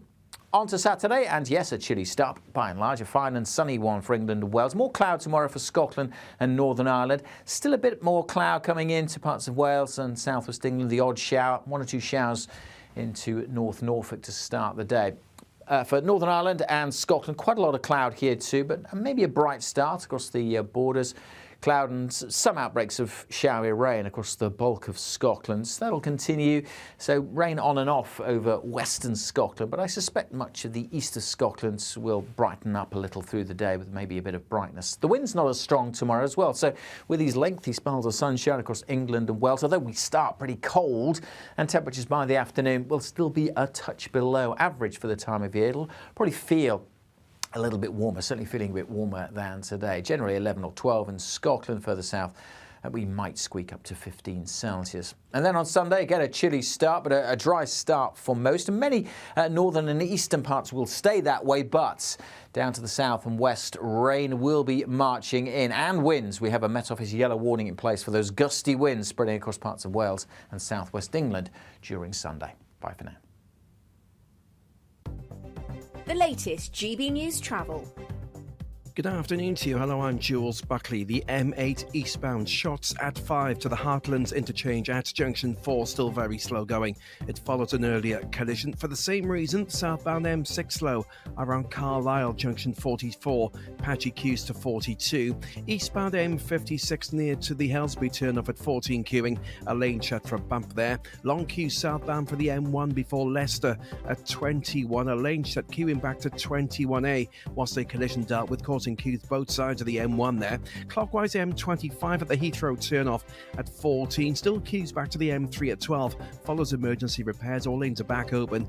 A lane shut to southbound the M23 from 10A. Crawley South through 11 Peace Pottage. Slow going again. It's due to emergency repairs. You can stay up to date throughout the day by visiting our website, gbnews.com.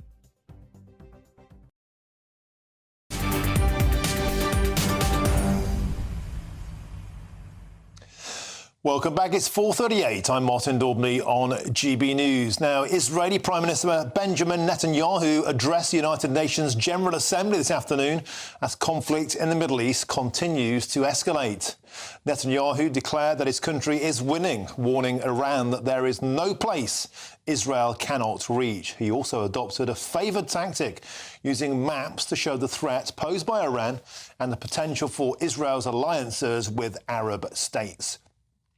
Now we get more take on this now with GB News' home and security editor, Mark White. Mark, welcome back to the show. So, Sir Keir Starmer, David Lammy at the UN earlier this week were urging the conflict not to escalate. Benjamin Netanyahu is having none of that. He was saying that he will go on degrading Hezbollah until they are finished, telling the people of Lebanon to get out of the death trap that is your country while you still can. And to show he means exactly that, we can show you some live images now overlooking the Lebanese capital, Beirut, in which you can see smoke there on the horizon from fresh attacks that are taking place in southern Beirut. The Hezbollah stronghold that has been targeted a number of times by Israeli forces. And we've seen, of course, in these strikes in recent days, that Israel has taken out some of Hezbollah's top commanders. So we await in the coming hours news from Beirut as to who was on the receiving end of that Israeli airstrike.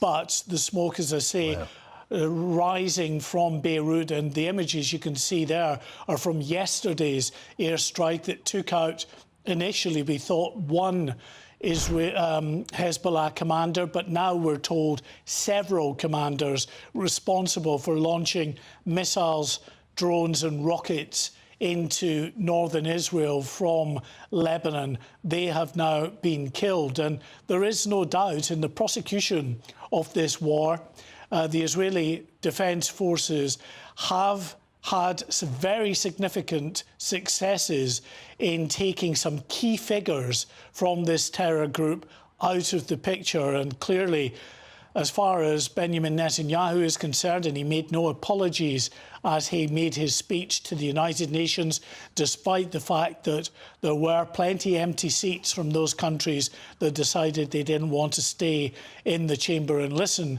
to the Israeli Prime Minister. He said there was a job to do. It was, he said, a holy endeavour, an endeavour, of course, that has as a primary focus the return of those 100 plus hostages who are still being held by the other Iran-aligned terror group in Gaza, Hamas. And indeed, not just that, but the widening of the war effort means that they are now taking that fight to Hezbollah in the north because they want to see the 70,000 people from those northern communities, Martin, who have been in other parts of Israel for almost a year now, unable to return to their homes because of more than 8,000 rockets, missiles and drones fired by Hezbollah. They want that to end, and they want these citizens to be able to return to their homes in northern Israel.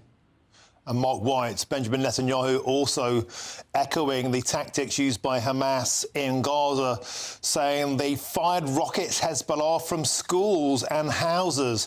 He talks of a rocket in every garage, perhaps in some way going towards justifying bombing what are obviously civilian areas. Mark White, Benjamin Netanyahu today is a man with a mission. He seems very, very steely in his determination to get this job done.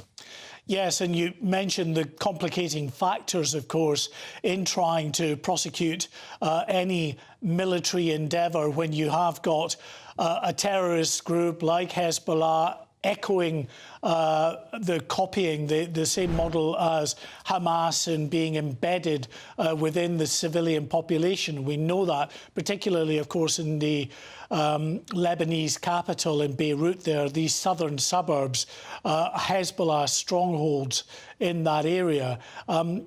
But the real concern, of course, going forward as far as the wider international community is concerned, is whether this will turn into a wider regional conflict. No one wants to see that, of course, but Israel is determined to push ahead, and that's why we're seeing these tanks now massing on the border with southern Lebanon. They've been carrying out exercises throughout the last couple of days.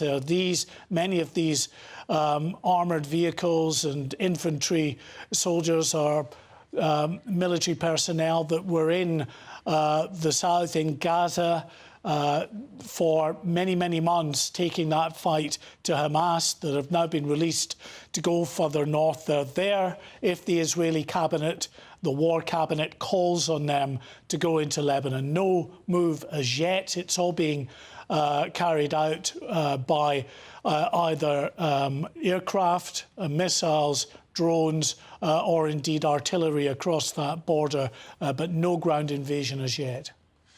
Thank you, Mark White. An excellent summary of the escalating situation there on the Israel-Lebanon border. Thank you very much for joining us on the show this afternoon. Thank you. Now, coming up, more on those extraordinary claims that the former Prime Minister Boris Johnson made an extraordinary last-ditch bid to persuade Prince Harry not to quit the United Kingdom. Guess what? He left the very next day for Canada. I'm Martin Daubney on GB News, Britain's news channel.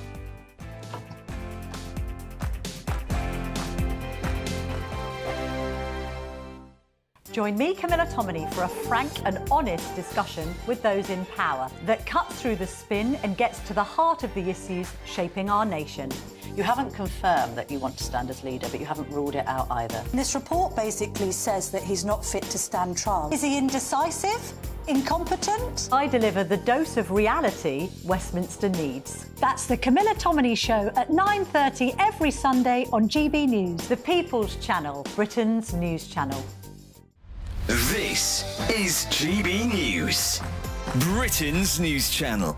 EasyJet is launching a new recruitment drive focused on attracting cabin crew members over 50 and those even considering retirement. Well, the initiative is called Returnships and is inspired by research that suggests that 75% of people over 50 years old believe that now is the ideal time to embark on a new career.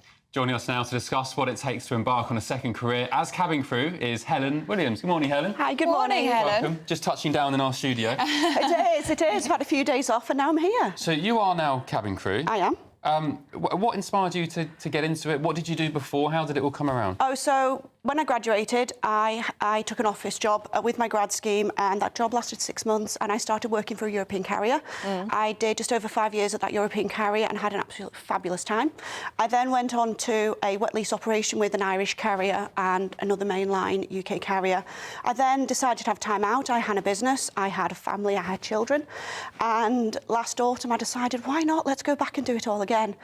So returning to that European carrier that I'd worked at when I was in my early 20s. And what is that like for you now, returning that bit older, having that life experience, having your children? Do you think that's been a benefit to you? It's absolutely been a benefit. I mean, the amount of parents that thank me for helping me with their small children when they're crying on a flight. I am that person now. When you went back for a second time, did you notice more sort of older people amongst your sort of colleagues? I did. So when I returned onto my initial course in March of this year, just over half the course were over the age of 30. Wow. Which was absolutely phenomenal. And I was expecting to return and be with a lot of younger, 18, 19, 24. I was expecting to be that dinosaur. And that first day of training, to find out that I wasn't the dinosaur, you have no idea how exciting that was. And they've gone on, that particular group, to be phenomenal crew members. GB News, the People's Channel. Good afternoon, Britain. Your lunchtime update on the stories that matter across the UK. From breaking news and insightful analysis, inspiring stories and lively debates. You're comparing yourself to a former Prime Minister. Which is it? Stay informed, stay updated, stay entertained. I just don't know how anyone would not want to be there. Every weekday from midday. We are Good Afternoon Britain, only on GB News, Britain's news channel.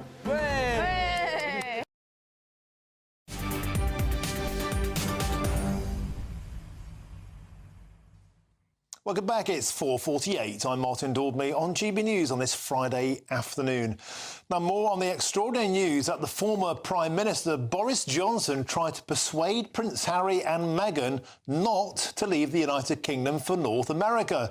In his new memoir, Unleashed, Johnson claims he was asked to give Harry a manly pep talk just before the couple moved overseas. And I'm delighted to be joined by the former royal correspondent for The Sun, the one-man legend, Charles Ray. Charles, always an absolute pleasure to have you on the show. So, Boris tried to stop Brexit. So he kept on with Brexit. He tried to stop Megxit. He spectacularly failed. He had a manly intervention. Didn't quite work out, did it?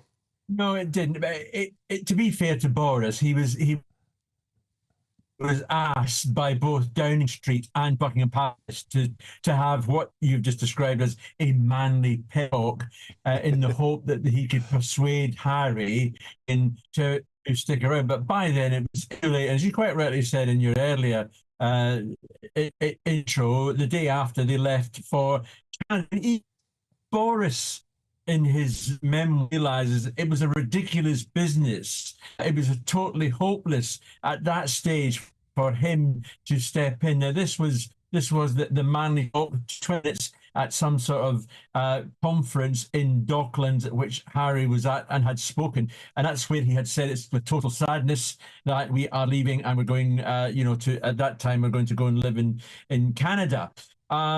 If you remember, former prime ministers have been used in the past. I mean, John Major was very much used as a, if you like, surrogate godparent for both William and Harry shortly after their mother died, for a prime minister, to be called in. And this, I think, shows the desperation of Paris trying to keep the couple in the country, which goes against really what Harry was saying. Many of this in his book about the people who tried to persuade him to stick around. He doesn't mention.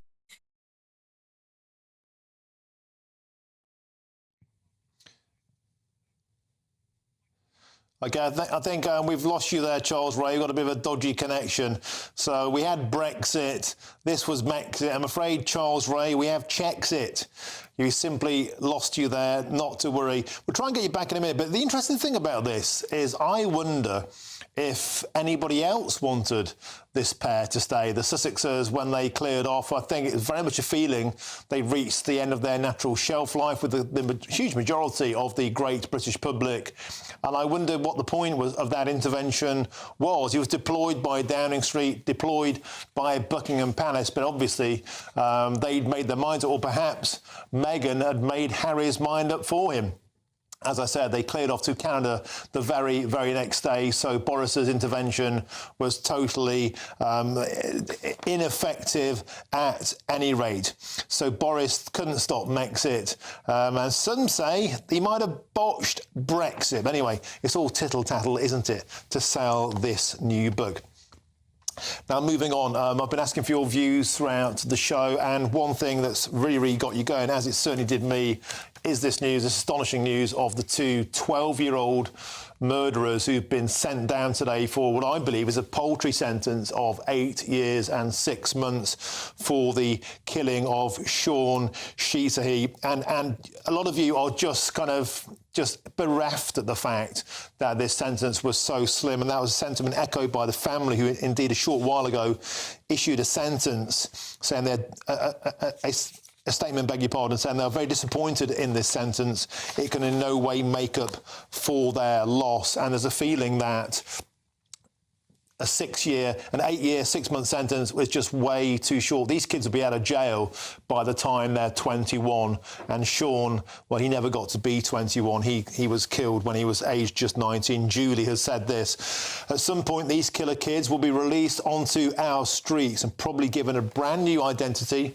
And some poor girl will end up with a boyfriend that's a killer, and she won't have a clue. How can that be right? They should be named and shamed to avoid this.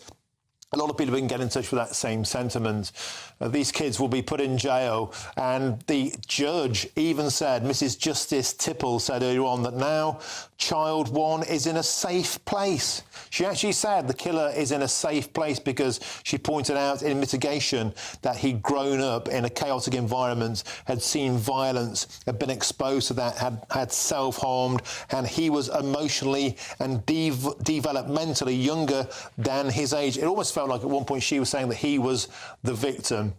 At taxpayer expense, he will now be educated, no doubt, taken care of, cared for, and when they're released, they'll be put into protected custody and they will be at the taxpayer's expense for the rest of their days. A lot of you asking, how can that be justice? Well, how does our criminal system stick up for those who are on the receiving end of rough justice, or is it actually sticking up for people like this? On a lighter note, some tribute's been pouring in to Dame Maggie Smith, of course, sadly died, aged 89, the acting legend, 60 years her career.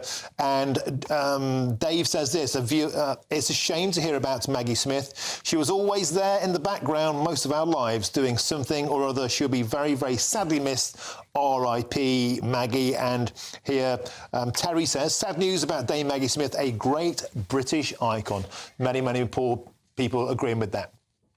Now, plenty more to bring you in the final hour of our show, including all the latest reaction, of course, to the sad passing of Dame Maggie Smith. Tributes pouring in from Keir Starmer and Rishi Sunak and plenty of others. I'm Martin Daubney on GB News, Britain's news channel. Now it's your weather, Alex Deakin.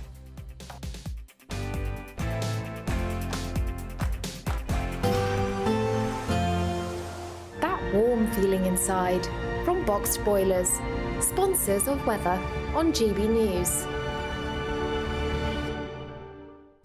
Afternoon, welcome to your latest weather update from the Met Office here on GB News. The weekend will bring quite a lot of fine and dry weather, but it will be pretty chilly to start with, and more wet and windy weather is on the way for later Sunday. That's coming from this area of low pressure behind me. We've got high pressure moving in at the moment. This low brought all the heavy rain and the flooding over the past couple of days. That's out of the way. We've now got northerly winds bringing a few showers, but quite a lot of fine and dry weather. But northerly winds also bring a chill, and it is going to be pretty cold overnight tonight. Temperatures are going to dip down with these clearer skies across the heart of England and Wales, well down to 3 or 4 degrees. That's in towns and cities. Some rural spots may well dip down to freezing.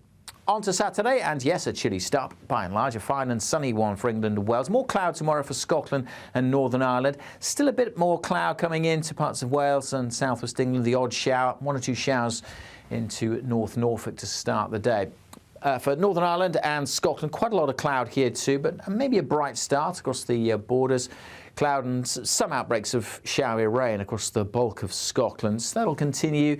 So rain on and off over western Scotland, but I suspect much of the east of Scotland will brighten up a little through the day with maybe a bit of brightness. The wind's not as strong tomorrow as well. So with these lengthy spells of sunshine across England and Wales, although we start pretty cold and temperatures by the afternoon will still be a touch below average for the time of year. It'll probably feel a little bit warmer, certainly feeling a bit warmer than today. Generally 11 or 12 in Scotland further south. We might squeak up to 15 Celsius. And then on Sunday, again, a chilly start, but a dry start for most. And many northern and eastern parts will stay that way, but down to the south and west, rain will be marching in. And winds. We have a Met Office yellow warning in place for those gusty winds spreading across parts of Wales and southwest England during Sunday. Bye for now. Looks like things are heating up. Boxed Boilers, sponsors of weather on GB News.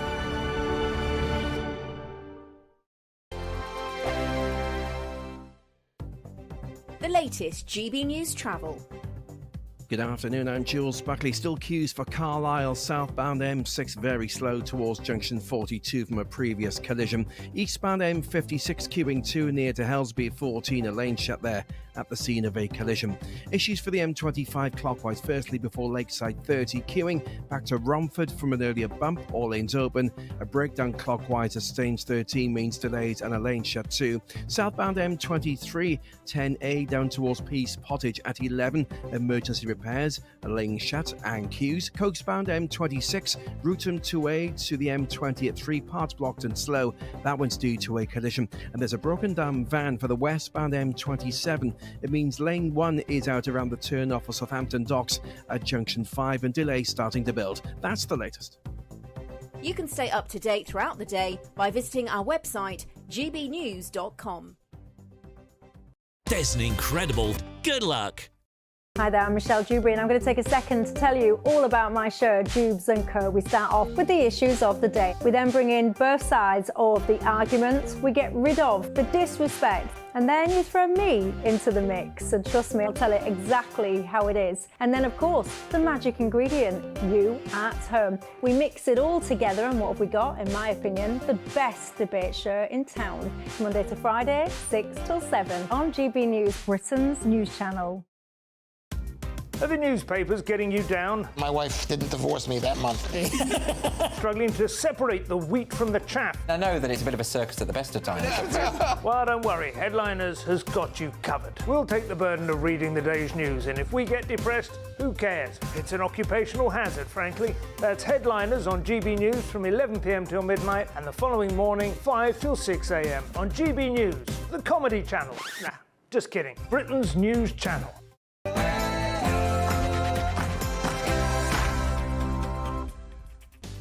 Hey, very good afternoon to you. It's 5 p.m. on Friday. Welcome to the Martin Daubney Show on GB News. We're broadcasting live from the heart of Westminster and all across the UK. On today's show, the two 12-year-olds who hacked Sean Cizahi to death with a machete were today sentenced to just 8 years and 6 months each. Is it time to name these child killers and sentence them as harshly as we might do to adults? Soon I'll be speaking to a top cop and a mum who lost her boy to knife crime. And legendary actress Dame Maggie Smith, star of the Harry Potter films and, of course, Downton Abbey, has died at the grand old age of 89. We'll have all the tributes to her throughout the rest of the show. And a damning report by Which magazine has exposed the true extent of convenience supermarket rip-offs, with some of the smaller stores charging double for things like cans of chickpeas. We'll name and shame the worst offenders, and that's all coming up in your next hour.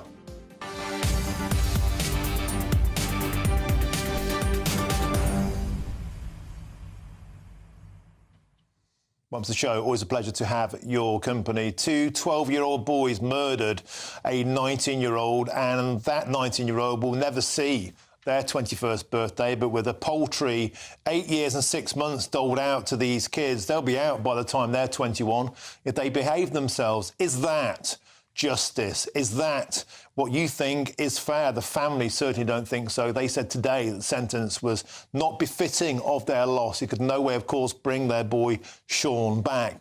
But do we live in a world where the rights of perpetrators seem to be protected? Today, there was a glowing report read out by Mrs. Justice Tipple in court, mitigating circumstances, explaining how those 12-year-olds grew up in chaos, almost like it wasn't their fault. It really kind of stuck in my craw. We'll be joined by Peter Blexley in a short while. No doubt he'll have a few choice words to say about a justice system which does not seem to protect those who find themselves on the receiving end of tough justice. Let me know what you think about that topic. Get in touch by going to gbnews.com/your say. And now it's time for your headlines. And here's Lewis Mackenzie.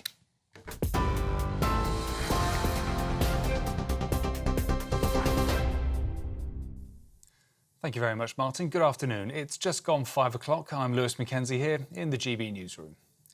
Israeli Prime Minister Benjamin Netanyahu says his country will not rest until the remaining hostages are brought home, as he insists his country is fighting for peace. Ladies and gentlemen, I didn't intend to come here this year. My country is at war, fighting for its life. But after I heard the lies and slanders leveled at my country by many of the speakers at this podium, I decided to come here and set the record straight. However, earlier on today, Netanyahu says negotiations on a ceasefire in Lebanon will continue despite his insistence that the IDF maintains its offensive against Hezbollah. These are live pictures of Beirut on your screens now. But earlier today, an Israeli strike reportedly killed 9 people from the same family in southern Lebanon, including 4 children. Sir Keir Starmer called for a ceasefire in the region, saying escalation will serve no one. Speaking at the United Nations, the Prime Minister implored the two sides to step back from the brink. Sir Keir also discussed the importance of a ceasefire deal with his Lebanese counterpart. It concludes the Prime Minister's three-day trip to New York after attending the annual meeting of world leaders. Britain's youngest knife murderers, who were 12 years old when they killed Sean Sihahi with a machete, have both been sentenced to life with a minimum term of 8.5 years. The killers were convicted in June of murdering the 19-year-old who was stabbed in the heart and suffered a skull fracture in November of last year. They're the youngest convicted murderers in the UK since Jamie Bolger's killers, Robert Thompson and John Venables, back in 1993.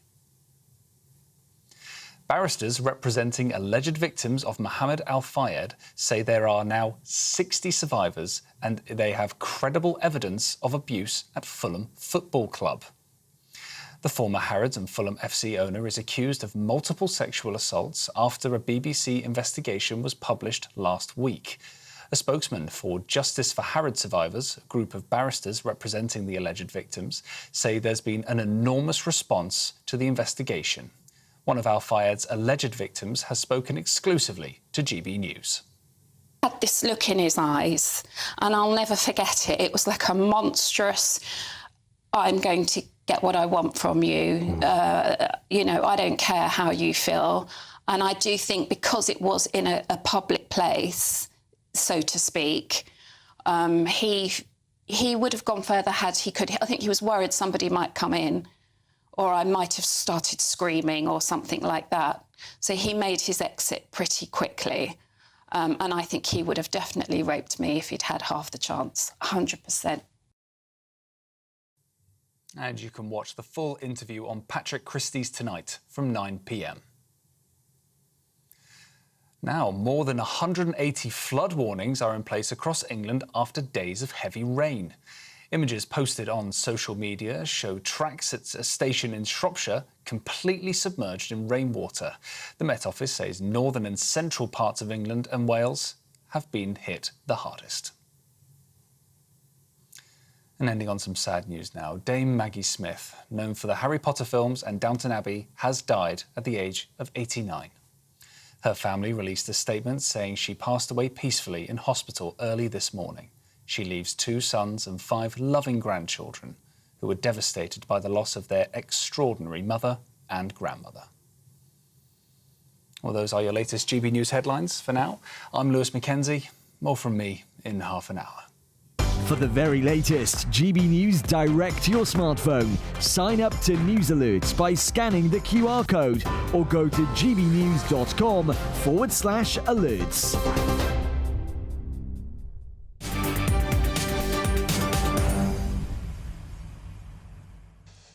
Thank you, Lewis. Now let's kick off this hour of the show with some breaking news from our Homeland Security editor, Mark White. Mark, I understand things are developing in Lebanon. Tell us more.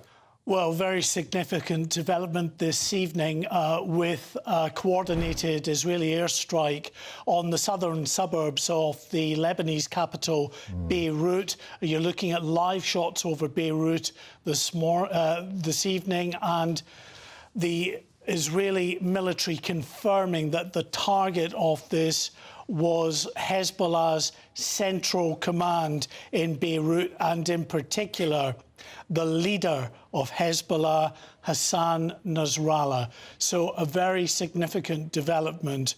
The blasts, multiple blasts, took place at a residential area in southern Beirut.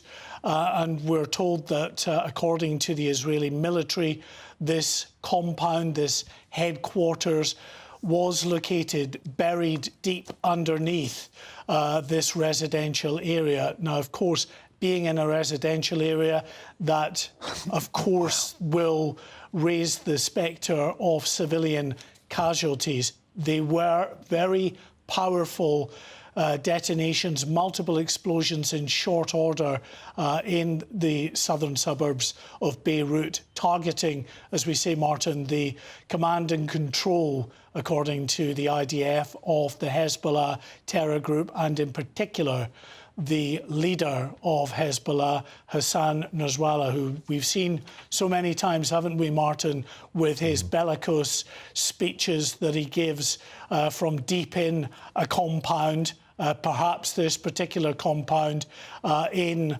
Beirut, telling the Israelis and the world that Hezbollah will not let up in the attacks into Israel while the conflict in Gaza continues.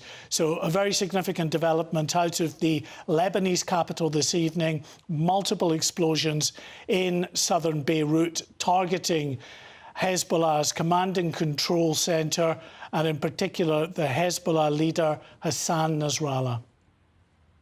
Well, just a couple of hours ago in New York at the United Nations there, Mark White's Benjamin Netanyahu literally said we will continue degrading Hezbollah until they are finished. 2 hours later, looks like that is definitely happening. Mark White, thank you very much for that update. Excellent as ever. Now, moving on, Dame Maggie Smith, the star of the Harry Potter films and Downton Abbey, of course, has died at the grand old age of 89. A statement from Dame Maggie's son says she died peacefully in hospital on Friday morning, and Ellie Costello looks back at her extraordinary life. One of the world's most famous and distinguished actresses, Dame Maggie Smith was loved the world over. In an expansive career spanning 7 decades, she starred in over 16 television series and films. Go with God, Crispy. But perhaps Dame Maggie Smith was most famous for her starring role in the Harry Potter franchise as the formidable Professor Minerva McGonagall. That was bloody brilliant. Oh, thank you for that assessment, Mr. Weasley. From 2010, Maggie Smith appeared as Violet Crawley, Dowager Countess of Grantham in Downton Abbey. You're a woman with a brain and reasonable ability. Stop whining and find something to do. The show became a cultural phenomenon, with her character stealing practically every scene that she's in. Oh, do you think I might have a drink? Despite her popularity, Dame Maggie Smith famously said that she never actually watched Downton Abbey herself, but she did have the box set. Having received the highest achievement for film, television and theatre, comprising of 2 Oscar Awards, a Tony Award and 4 Primetime Emmys. In 1990, Maggie Smith was made a Dame by Queen Elizabeth II for her contributions to the arts. She received the Companion of Honour for her services to drama in 2014. She was married twice and had 2 sons, the actors Chris Larkin and Toby Stevens. She is survived too by 5 grandchildren. Dame Maggie Smith will be remembered for her quick wit, her comedic timing, and being one of Britain's most recognisable and much-loved actresses.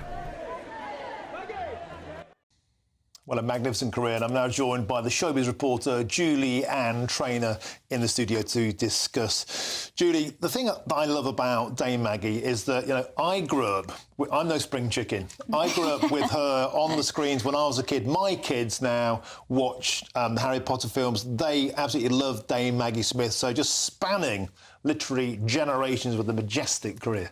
Yes, she's had a career and it spanned 7 decades, which is so impressive. And as you say, your children know who she is and you know who she is. She's just one of those people whose faces you instantly recognise. So it's really sad and so tragic today that she passed away, but also what an amazing legacy she's left behind. You know? So when you look at the Oscars, 2 Oscars for The Prime of Miss Jean Brodie, The California Suite, but also trod the boards in the West End. Laurence Olivier gave her a good big break at the start, and she's got that voice, hasn't she? You know, that kind of proper British institutional theatrical commanding tone, and that was kind of in many ways her trademark. Had the poise, you know, many decades of hard craft went into that talent. Now that's not just the gift. No, she really really worked at it. Yes, well, she's from that generation as well of Dame Judi Dench and Dame Joan Collins. She started off in theatre. She then made her way to Broadway, and then eventually she got her big break in film. And from that, she had hit after hit after hit. But, I mean, she's known as well for her comedic timing, her dry wit, and obviously Downton Abbey, and in the Harry Potter movies we saw that, Sister Act and many more. And also her films will live on forever, much longer after her. And the tributes have been pouring in. Rishi Sunak said an icon of the stage and screen. Of course, Giles Brandreth, who'd been a friend of hers for many, many decades, said the saddest news, one of the greats. It marks the end of a truly golden era. Yes, and Whoopi Goldberg, who worked with her alongside her in Sister Act, she also said that Dame Maggie was one of a kind and that she was so lucky to have worked with her. So I guess she'll have so many fond memories, like many others who maybe never got to meet her but got to watch her from their homes. I don't think that put down was so acidic with that voice. You had a reasonable talent. Yeah. You know, with a withering couple of words and that delivery, that, you know, that sort of excellent voice, Yeah. super stuff. Thank you very much, Julie and Trainer, for coming in to share your thoughts on Dame Maggie Smith. Wonderful, thank you.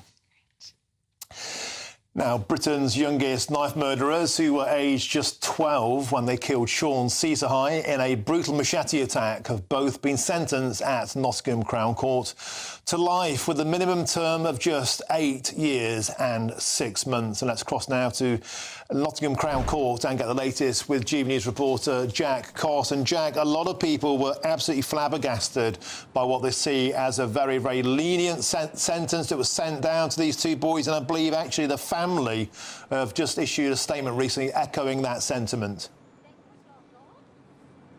Yeah, well, the UK representative for Anguilla, Dorothea Hodge, spoke a few hours ago with a statement from the family saying that whilst they recognise justice has been served in respect of the what they called the horrific murder of their beloved son, Sean, they say they are disappointed with the sentence. They understand that the lives of those two young 12-year-olds have been changed forever because of this case, but they say they have suffered loss. Their son has gone forever, and the sentence that was passed down today does not represent the loss that they've suffered daily, they say, since Sean's death. During the trial, they had to use their life savings, use a loan in order to be able to come and witness the trial. They didn't have the money to come and witness justice being done today. They had to watch the sentence over a video link, and in that sentencing, Justice Tipples spoke of the mitigating factors as to why that sentence was lowered to 8.5 years as a minimum term for both of those 12-year-olds. Talking about the first defendant as being extremely vulnerable. In the trial, they'd admitted to buying the weapon used in the murder for around £40 from a friend a month before the attack. But the judge cited elements of the pre-sentencing report which said that first defendant had been groomed and exploited by older criminal gangs. Talking about the second defendant as well as having a supportive and loving relationship with his parents, not previously known to police. In her sentencing remarks, before she set out exactly the terms, she said that whatever sentence she passed down could not, of course, be comfort to the victim's family. But she told the boys when they were sentenced today that you killed Sean when he was 19, starting out his adult life with everything to live for. His mother has spoken in interviews after his death, saying that he wanted to own a car, wanted to own his own home, wanted to get an education. He'd only been in the UK for 6 months, having come here to have an operation on cataracts. Such was the brutality of the attack. Sean suffered a skull fracture and was also stabbed into heart. But those two 12-year-old boys sentenced down today, becoming Britain's youngest knife murderers. Thank you, Jack Gosson there, live from outside Nottingham Crown Court. And let's speak now with the former Scotland Yard detective, Peter Blacksley. Peter, welcome to the show. There's no getting around the fact, Peter, that 8 years and 6 months for a brutal machete attack. They've already done 315 days. These lads are going to be out with good behaviour in 7 years, 6 months. They'll be out before their 21st birthdays. Sean will never get to see his 21st birthday. His parents will never get to enjoy his 21st birthday. And the statements that were read out in the court by Justice Tipple seem to almost make out that the killers were the victims in this. A lot of people will be looking at this case today once again, Peter Bleksley, and thinking, whose side is our criminal justice system really on? OK, so you've described them as killers. I've heard other people call them children. Boys, here's a fact. This is what they were. Lying, deceitful, savage, verminous, feral, scum. That's what they were. When they stood trial, they lied. They both blamed each other. And after this savage attack that took Sean's life, one of them cleaned the machete with bleach and hid it within the framework of a bed in order to try and keep it hidden from law enforcement. And then we have one of them having the temerity to stand up in court and say they wish they hadn't gone to the park, they wish they hadn't bought the machete, they wish this hadn't happened, when really, all along, they wish they hadn't been caught. And Peter, the judge again was making out child one, and I find it astonishing that we will never know which of these kids was actually responsible for the fatal blow, for the murder. They wouldn't even confess to that. So the parents will never know who actually did this, Peter Bleksley, which I find an astonishing situation. They'll never get that moment of closure, which surely they deserve. But they were talking about child one was a victim of trafficking, had been groomed by others. As you said, regrets taking the knife out with him that night. A machete he bought for 40 quid. You don't buy a machete to cut your toenails with. It's an implement of death. And she even said, you'll now be in a safe place in prison. Peter, I listened to that evidence and I was just exasperated beyond belief. How on earth must the family feel to have heard things like that? They are the unfortunate, tragic victims who will serve a life sentence. They will carry the sense of loss forever until they gasp their last. And they won't cope with it. They won't deal with it. All you actually do is try to learn how to live with it. Whilst these two might be out to enjoy champagne, cake and candles for their 21st birthdays. It's beyond scandalous. And there was another huge miscarriage of justice today, courtesy of Justice Tipples, when she refused an application for us, the public and the media, to find out who these children are. She's kept their identities secret. They'll serve their prison terms in secret. They'll be released anonymously, and we'll never get to know who these murderous vermin are. Peter Bleksley, strong words, but I want to press you on that final point. Do you think in cases like this, the public interest is simply too high? We have a right to know who these killers are, irrespective of their age. We most certainly do, so that if they're released when they're 21 or 22, we know who they are and we can cross the road to avoid them. Peter Bleksley, strong sentiment, and I think many people listening in will be total in agreement with you. Thank you very much. Former Scotland Yard detective and great friend of the show, Peter Bleksley, channeling common sense there. Well, coming up later this week, Labour floated a range of sin taxes. Today, we learn Keir Starmer might introduce, wait for it, a tax on your taps, your water, to penalise heavy water users. Is there anything the Labour Party don't want to tax? I'm Martin Daubney on GB News, Britain's news channel. It's Patrick Christie's Tonight, and here we do things differently. It's explaining the absolute madness of this, doesn't it? It's explosive. I mean, this is very good. It's lively. 850. Your government sat there, Sean, and it did nothing. It's controversial. And the Middle East has been in turmoil since before I was born. It's everything you need to kickstart your evening. Everyone's had their Weetabix tonight. I love to see it. That's Patrick Christie's Tonight, weeknights from 9 p.m. Only on GB News, the People's Channel, Britain's news channel.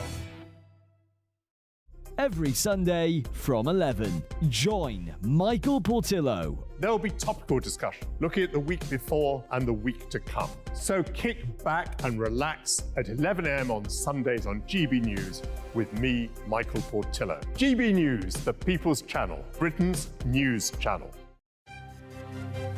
GB News Breakfast, every day from 6 a.m. Right, up and down the country, many parents are preparing or have indeed already sent their child off to university. Indeed, but sometimes it can leave parents struggling to cope with the, quote, empty nest syndrome their child leaves behind. So joining us now to discuss how to cope with sending off your sprogs to university, or not so sprogs, is broadcaster and psychotherapist Lucy Beresford. Good morning, Lucy. Nice to see you this early. This is a real thing, isn't it? It's our colleague Paul Coitz, our sports expert, describes it as grief, sending your young adults off to uni and leaving the nest for the first time. Yes, I think grief is the right word because it's an ending. And it's not just an ending with your relationship with your child. It changes from here on in. But it also is very much about your identity. Your identity as a parent is weakening. You'll always be that child's parent, but you're not going to have the same involvement on a daily basis. And so you're left to think, OK, well, what does my life look like going forward? What's my relationship? If you're in a relationship with a partner, how is that going to change? And like all elements of grief, there's going to be a bit of a process. There's going to be that transition period where you adjust to your new life, just as your sprogs, as you call them, are adjusting to their new, exciting phase of their life. GB News, the People's Channel. Mark Dolan tonight is your weekend dose of news, debate and entertainment. This sounds like a wild conspiracy theory. Don't miss My Big Opinion. Mark meets and My Take at 10. Democracy is a funny old thing. And we don't do boring, not on my watch.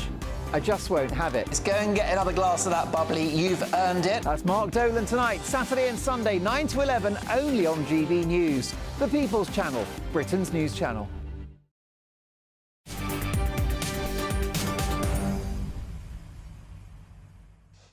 Welcome back. It's 5:25. In a TV exclusive, a woman who claims she was sexually assaulted by the late billionaire Mohammed Al Fayed has been speaking to GB News presenter Patrick Christys. And here's a sneak peek of that interview. Had this look in his eyes, and I'll never forget it. It was like a monstrous, I'm going to get what I want from you. You know, I don't care how you feel. And I do think because it was in a public place, so to speak, he would have gone further had he could. I think he was worried somebody might come in or I might have started screaming or something like that. So he made his exit pretty quickly. And I think he would have definitely raped me if he'd had half the chance, 100%. You catch the whole of that interview on Patrick Christys' show later this evening, exclusively on GB News. And I met Sarah and her husband earlier on in the studio, and they're absolutely wonderful. Absolute full commendation to her for speaking out. Please make sure you tune in to watch that tonight. Patrick Christys tonight, live from 9 o'clock, only on GB News. Now, could families with large gardens and swimming pools be facing higher water bills under the Labour Party? Well, there are reports today that ministers are looking into hitting those with larger properties with higher tariffs for excessive use. Now, it does make you wonder, in the run-up to this budget in a few weeks' time, is there anything that the Labour Party aren't looking to tax?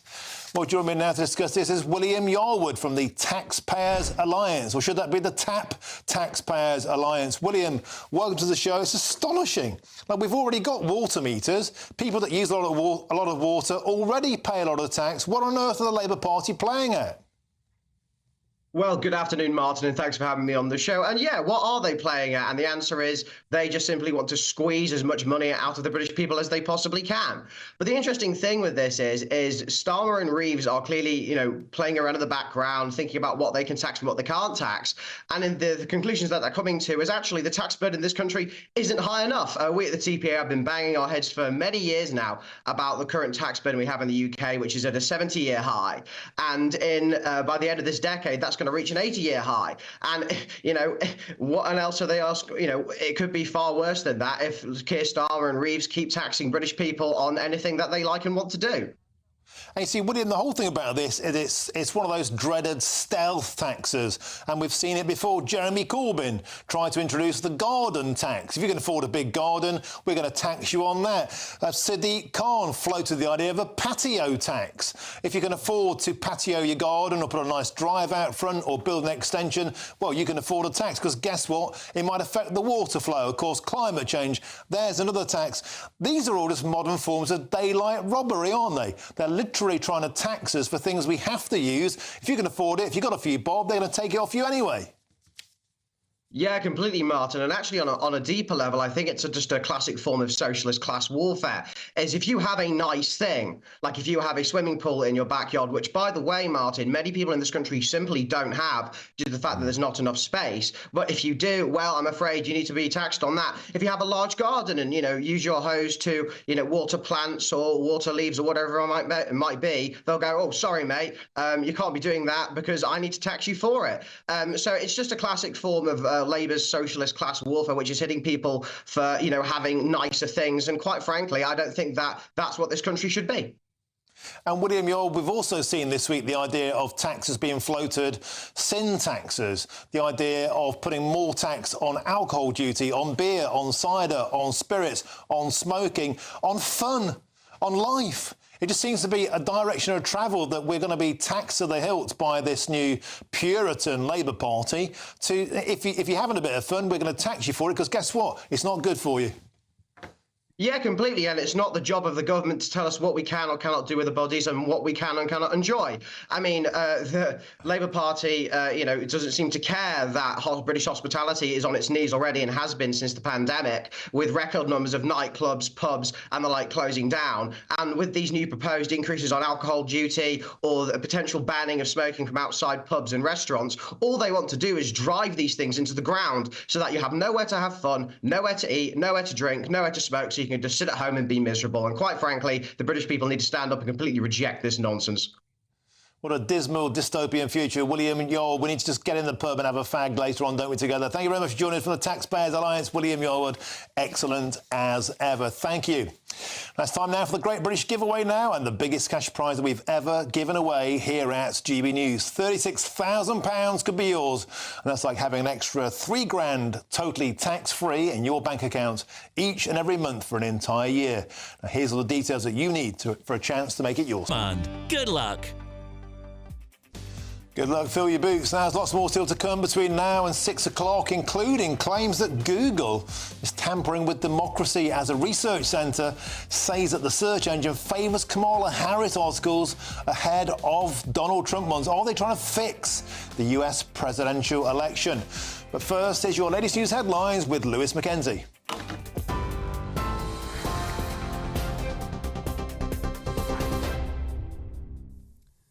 Thank you, Martin. Good afternoon. It's just after 5:30. I'm Lewis Mackenzie in the GB newsroom. Starting with some breaking news now. Multiple explosions have been heard in Beirut after Israel's Prime Minister Benjamin Netanyahu vowed to keep fighting Hezbollah in the region. These are live pictures of where the explosion happened just moments ago. The IDF say they conducted a precise strike on the central headquarters of the Hezbollah, embedded under a residential building in the heart of the city. We'll, of course, keep you up to date at the very latest as it happens. And Britain's youngest knife murderers, who were 12 years old when they killed Sean Sihahi with a machete, have both been sentenced to life with a minimum term of 8.5 years. The killers were convicted in June of murdering the 19-year-old who was stabbed in the heart and suffered a fractured skull in November of last year.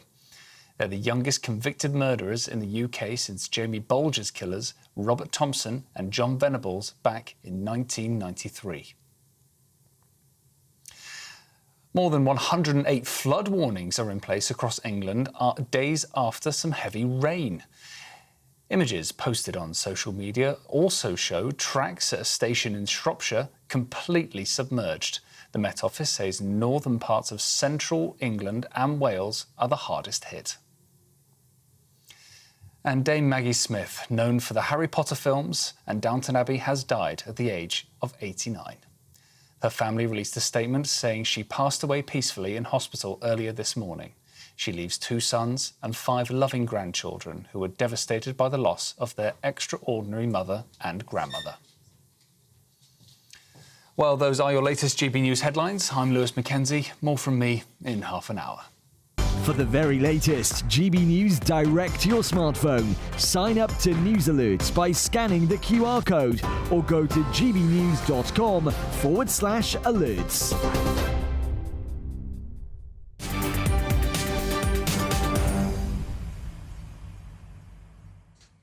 Thank you very much, Lewis. Now, hundreds of you have been getting in touch about the sentence doled out to those 2 12-year-old killers earlier on today. The youngest killers, of course, in the United Kingdom since the killers of James Bulger. And it's fair to say you're absolutely furious about this. You know, these kids will be out of jail by the time they are 21. Sean will never see his 21st birthday, and neither will his parents get to celebrate that moment. I'll read out some of those views later before the end of the show. But joining me now is Tom Harwood, who is in tonight for Jubes & Co. Tom, what's on your menu? Huge amount to cover on the show tonight, Martin. Not least, we're going to get an update from Mark White. Has Israel just assassinated the leader of Hezbollah? Rumours swirling online about that. We'll get to the truth. And, of course, the big topic of discussion. After those 2 children were sentenced today, we're going to ask, where on earth were the parents? Should parents be held responsible for the actions of their children in violent cases like this? A big topic of debate. But more than that, we're also going to be talking about Starmer and Trump. Can they really bury the hatchet? Is David Lammy, the man who was foul-mouthed about the former US president, really the man to mend that relationship? Also, Mohammed Al-Fayed. Of course, those allegations are swirling and only growing. But we're asking, can rich men get away from anything in this world? Finally, turns out young people, Generation Z, they're the worst at recycling. Is the green dream dying? Tom Harwood, that seems like an excellent action-packed menu. Superb stuff. And a great link, might I say. Superb. Well done, mate. Great show, 6 till 7. That's Jubes & Co. with Tom Harwood. Now, if you want to get in touch with me here at GB News, you know what to do. Simply go to gbnews.com/your say, and I'll read out the best of your messages a little later in the show. I'm Martin Daubney on GB News, Business News Channel. Afternoon, welcome to your latest weather update from the Met Office here on GB News. The weekend will bring quite a lot of fine and dry weather, but it will be pretty chilly to start with, and more wet and windy weather is on the way for later Sunday. That's coming from this area of low pressure behind me. We've got high pressure moving in at the moment. This low brought all the heavy rain and the flooding over the past couple of days. That's out of the way. We've now got northerly winds bringing a few showers, but quite a lot of fine and dry weather. But northerly winds also bring a chill, and it is going to be pretty cold overnight tonight. Temperatures are going to dip down with these clearer skies across the heart of England and Wales, well down to 3 or 4 degrees. That's in towns and cities. Some rural spots may well dip down to freezing. On to Saturday, and yes, a chilly start, by and large, a fine and sunny one for England and Wales. More cloud tomorrow for Scotland and Northern Ireland. Still a bit more cloud coming into parts of Wales and southwest England. The odd shower, 1 or 2 showers into North Norfolk to start the day. For Northern Ireland and Scotland, quite a lot of cloud here too, but maybe a bright start across the borders. Cloud and some outbreaks of showery rain across the bulk of Scotland. So that'll continue. So rain on and off over western Scotland, but I suspect much of the east of Scotland will brighten up a little through the day with maybe a bit of brightness. The wind's not as strong tomorrow as well. So with these lengthy spells of sunshine across England and Wales, although we start pretty cold and temperatures by the afternoon will still be a touch below average for the time of year. It'll probably feel a little bit warmer, certainly feeling a bit warmer than today. Generally 11 or 12 in Scotland, further south, we might squeak up to 15 Celsius. And then on Sunday, again, a chilly start, but a dry start for most. And many northern and eastern parts will stay that way, but down to the south and west, rain will be marching in. And winds, we have a Met Office yellow warning in place for those gusty winds spreading across parts of Wales and southwest England during Sunday. Bye for now. The latest GB News travel. Good afternoon, I'm Johnny Ratner. Problems in Lincolnshire, a few miles south of Grantham on the A1. The Great North Road. Of course, the northbound carriageway partly blocked between the Colsterworth Services Junction and the eastern turnoff. It's at the scene of a multi-vehicle collision causing long queues back towards Stamford this evening. And in South London at Croydon, the A232, the Shirley Road is shut southbound. A manhole has collapsed off Wickham Road. In Berkshire, the A4 is closed westbound in Reading off the Sutton Seeds roundabout because of flooding. In Essex, the A12 is partly blocked northbound along the Whittam bypass for emergency repairs. Long queues back onto the Chelmsford bypass of about an hour. And on the M23 southbound and West Sussex, the lane is shut near Crawley for emergency repairs. Trains remain suspended westbound Swindon to Bristol Parkway because of the flooding. That's the latest. You can stay up to date throughout the day by visiting our website, gbnews.com.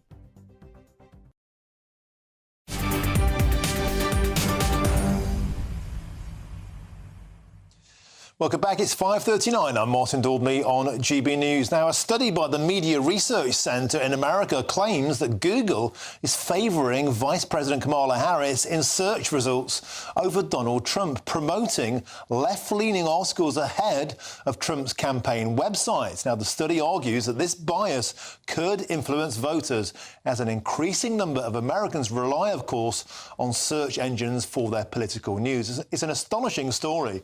And joining me now to discuss this is the Vice President of the MRC Free Speech America, Dan Schneider, who leads the division that conducted this Google study. Thank you so much for joining us here in the UK, Dan Schneider. I think this story is astonishing. It's incredible. Your claim is that Google are attempting to influence the outcome of the election by the news that people gather. Actually, in a way, the Democrats said that Vladimir Putin was the last time around. Tell us more. Yeah, well, Martin, we do have a big election coming up here in the United States, and it's a bit astonishing to many of us, but about 8% of American voters still are undecided which way they will go, and they are currently trying to acquire information to inform their decision. And we know through research at the Pew Research Center that 66% of Americans still get their news through search engines, primarily Google. 66%. And with 8% of Americans still undecided, Google is going to have a huge impact on how people vote. Now, we know from past elections in America that Google swayed anywhere from 6 to 8 million votes by how they manipulate information and news. And our latest study shows just how that is being accomplished by pointing people in the direction of, say, the New York Times or Politico or Axios, these media outlets in America that are pretty hard left, to influence people's decision making. So ostensibly, Dan, if you search for Donald Trump's presidential campaign, you are fed a bunch of articles that tend to disfavour his take on it. You're given articles biased against his viewpoint. Conversely, if you search for Kamala Harris, you're given this glowing report about how everything's great. And Dan, I've noticed myself, I often search for the polling information. Of course, there are hundreds and hundreds of polls in America, and I always seem to get fed the polls that favour Kamala Harris. Is that part of the issue? They're pushing the information all the time that she's the best, she's holier than thou, and she's winning, and therefore people believe that, and that may impact how they go and vote. Yeah, Martin, the social science on this is very clear. When people read critiques, even like movie critiques or theater critiques, it influences how they then perceive what they watch. And Martin, I just want to stress one thing. We've been doing these studies for over a year now, and there's a shift at Google. For over a year in America, you get different results in the UK and elsewhere in the world, but in America, when you try to find any campaign websites for any of the Republicans seeking the nomination, you would not get any of the 16 candidates' websites, except for a guy named Will Hurd, who never was polling above 1%. Whereas Joe Biden and then later Kamala Harris, their websites were the #1 search result. Google was completely erasing the Republican campaign websites. So Google now is finally producing Donald Trump's campaign website, albeit still in a lower rank than Kamala Harris's. But you're right, they're flooding the field, forcing people to sift through lots of very negative stories about Donald Trump and glowing stories about Kamala Harris before they finally get to their campaign website. And Dan, anybody knows that to try and influence these search engines like this costs a heck of a lot of money. I mean, could you put a price on the kind of favouritism that it's putting forward for the Harris campaign? Must be millions, if not billions of dollars. So, Martin, in our American electoral system and our campaign finance laws, when a company puts forth resources to influence, that company is required under law to file with our Federal Election Commission. Yeah. But Google has refused to do that. Google claims that it's not trying to interfere in elections or trying to change the impact of it. Of course, that's false. I frankly think they should lawyer up because I think they're clearly in violation of U.S. federal law. It's an astonishing story, and thank you. I find it fascinating that this is just happening in plain sight. A lot of people have been saying for a long time, Dan Schneider, that big tech has its agenda and is trying to influence the outcome of elections. It's an incredible story. Thank you so much for joining us here in the UK. Keep up the good work. That's the Vice President of MRC, Free Speech America, Dan Schneider. Thank you very, very much indeed for joining us. Now, on the way, a damning report by Which has exposed the true extent of convenience supermarket rip-offs, with some stalls charging double, even for a can of chickpeas. We'll name and shame the worst offenders in just a tick with Harry Wallop. I'm Martin Daubney on GB News, Britain's news channel.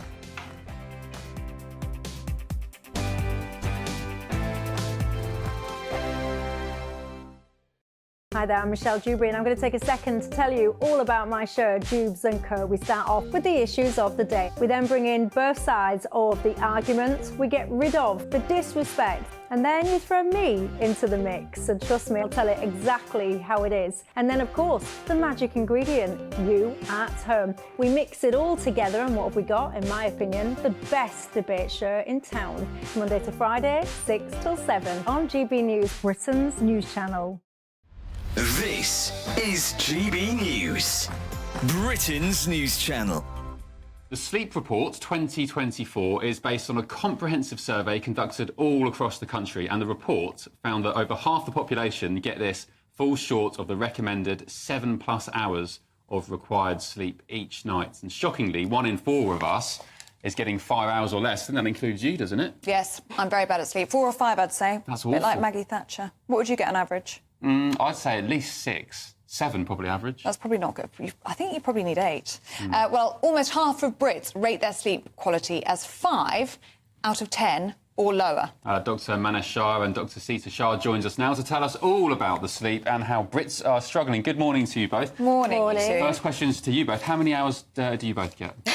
God, I think it varies. I try and hit that 7 hours of sleep. Why are Brits so bad at getting sleep, especially in terms of hours? 4 or 5 hours for me, 6 hours for you. It's the same for everybody out there in the UK. We're just not going to bed early enough. Is it as simple as that?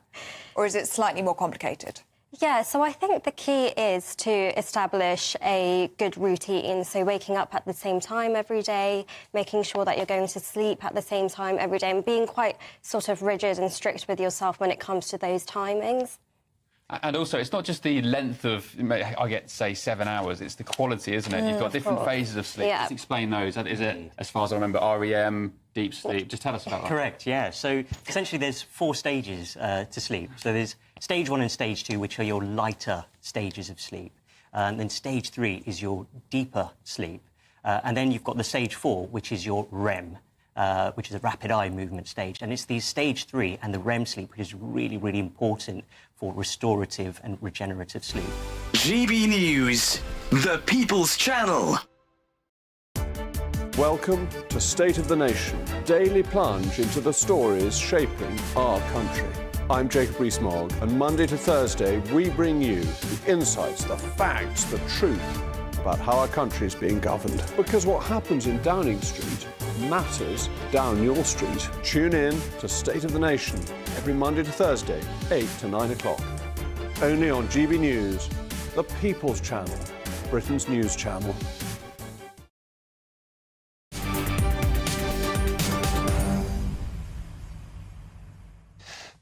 Welcome back. It is 5:48. Very excited about this next item, as you can probably tell by the grin on my face, because a recent Which survey has pitted supermarkets, convenience stores, prices against those in their bigger shops. The difference will completely and utterly shock you. It did me. Now, over 42 products were more expensive in the smaller convenience stores. That's, your sort of Tesco Express versus the big supermarket, with 57% of all items taking more money from shoppers' pockets. A British favourite, the Mr Kipling Bakewell slice, was 54% more expensive in Tesco Express compared to its bigger store, the main Tesco outlet. So, which small supermarket stores are ripping us all off the worst? To get more on this, I'm joined by the consumer journalist Harry Wallop. Harry, huge fan of your work, really sincerely am. This is something that truly and utterly gets my goat. I must admit, I do shop at convenience stores, don't we all, in bigger and bigger numbers. We expect to pay a bit more, but the difference is they're having a laugh, mate. Yeah, it's a very big premium. As you say, more and more of us are shopping at local stores because we've changed how we live our lives post-COVID. First of all, a lot of us are just not going into the office, so we're in our own neighbourhoods, so you rely on those local stores. And the supermarkets themselves know that we don't do big weekly shops at the big supermarket, we do more and more top-up shops. So they are opening, they basically stopped opening big new supermarkets, and now they only open these convenience stores. So the Sainsbury's Local, Tesco Expresses, and Morrison's. Morrison's never used to have convenience stores. Now they've got 900, and they want 2,000 of them, these Morrison's dailies. And I'm glad you mentioned that, because in the league table of shame, Morrison's daily, they're the worst offenders. Yeah, 21% premium. So that equates, which has done the number crunching, that equates to as much as £862 a year if you only bought your groceries from a Morrison's Daily versus a big Morrison's. And next up is Sainsbury's Local. That's a 14% premium versus the big shop, as it were. Tesco Express, that's my local, 11% more expensive across, this is the whole range of household items, an average basket. That is a hefty markup. And Harry, you hit even worse if you don't have a club card. Yeah, so this is a really, really annoying thing, and it's quite a new thing. You get this dual pricing in the supermarkets now, where they basically bully you into getting one of these club cards, these membership cards. So it's Nectar in Sainsbury's, it's the club card in Tesco, Morrison's have one. And the point is, they want you to sign up to these so that they can get your data. They sort of persuade you you're going to get cheaper prices. But what really happens is you get a standard price if you've got the card, and if you haven't got the card, you pay a small fortune. So it is very, very annoying. And then to make matters worse, you go into the small stores, the convenience stores, and you just don't get the same level of discounts. So you might have one of these loyalty cards, but you're just not getting the same volume of discounts than if you go to the big shop. And another thing, again, that got my goat in this... Your goat's been got a lot, Martin. I do subscribe to Which, because I'm tight.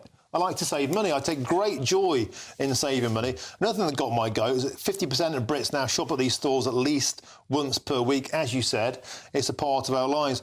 But if they offer a branded good, like, say, a Heinz ketchup, they only offer the most expensive variant. So you don't get the choice of branded goods, you only get the priciest. So it seems every which way it's stacked against you to try and save dosh at these small supermarkets. Yeah, I mean, the supermarkets would say, in their defence, and they've always said that, to run these small stores are more expensive. They're often on the high street, so they're going to pay a bigger rent, and that means also more business expenses, and they might have to pay their staff a little bit more, and then there's the cost of getting all the goods, lots of different deliveries rather than one big articulated lorry. So that's their defence. The question is, and they would say, well, if you want the same prices in the small stores and the big stores, we're going to have to put all our prices up. But does the premium need to be quite this large? And the supermarkets have done very well in the last couple of years, and their profits have recovered, and more than just recovered, from the sort of slump during COVID. Now, Harry, as I've got you here, can I probe you for, ways of saving money this winter? You and I had a very excited exchange in the ad break. I just bought the missus an electric clothes dryer because they cost like 9 pence an hour to run, much cheaper than switching your heating on. Are they things like that worth buying? Yeah, well, on that particular one, a heated clothes rack is a fantastic buy. They're quite bulky, and you think, well, they're just like a drying rack, but you plug them in, so they gently heat. The rods gently heat, and they will save you a small fortune. I mean, we're talking as much as £100 over the year versus a tumble dryer. Tumble dryer is unbelievably expensive to run. So heated clothes dryer, excellent buy. What else is a good way of saving dosh, particularly with the heating bills being so pricey now? What about, are there like those little blankets you can sort of sit in and plug in? And... So I've just gone around all the sort of the retailers' press shows. So Lakeland, who sort of sell kind of kitchen and sort of slightly weird gadgets, so they sell some of these heated clothes dryers. They also do have, so if I said dry robe, what a lot of these sort of cold water swimmers wear. I don't want to use... I mean, they look a bit like idiots when they walk their dog around the park, but they're unbelievably warm. And people on film sets often wear them when they want to keep dry and warm. But there's heated versions now Lakeland are selling. They're amazing. They're battery-operated and you turn it on. So if you've got to go and, like, support your kids on the edge of the football pitch, you'll keep toasty warm. It's fantastic. Or, indeed, you can wear them at your desk working from home, you don't need to turn the heating on. Hey, well, I'm getting one of those for the missus and for myself. Now, I've got a quick view here from a viewer. Michael says, I'm sorry, but the extra cost for local convenience stores is reasonable. Remember that all shops could have dine out. Harry, thank you so much for joining us in the store. Superb stuff. That's all time for me tonight, but don't forget it's Tom Harwood up next. He's standing in for Dubes & Co. I'll be back 3 p.m. next week. Be a pleasure to see you then. Thanks for joining me all of this week. Have a fantastic weekend, and I'll see you on Monday. All the best. Cheers.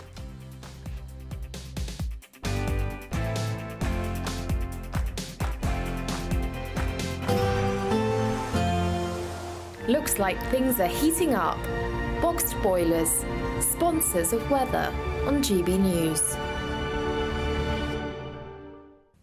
Afternoon, welcome to your latest weather update from the Met Office here on GB News. The weekend will bring quite a lot of fine and dry weather, but it will be pretty chilly to start with, and more wet and windy weather is on the way for later Sunday. That's coming from this area of low pressure behind me. We've got high pressure moving in at the moment. This low brought all the heavy rain and the flooding over the past couple of days. That's out of the way. We've now got northerly winds bringing a few showers, but quite a lot of fine and dry weather. But northerly winds also bring a chill, and it is going to be pretty cold overnight tonight. Temperatures are going to dip down with these clearer skies across the heart of England and Wales, well down to 3 or 4 degrees. That's in Townsend.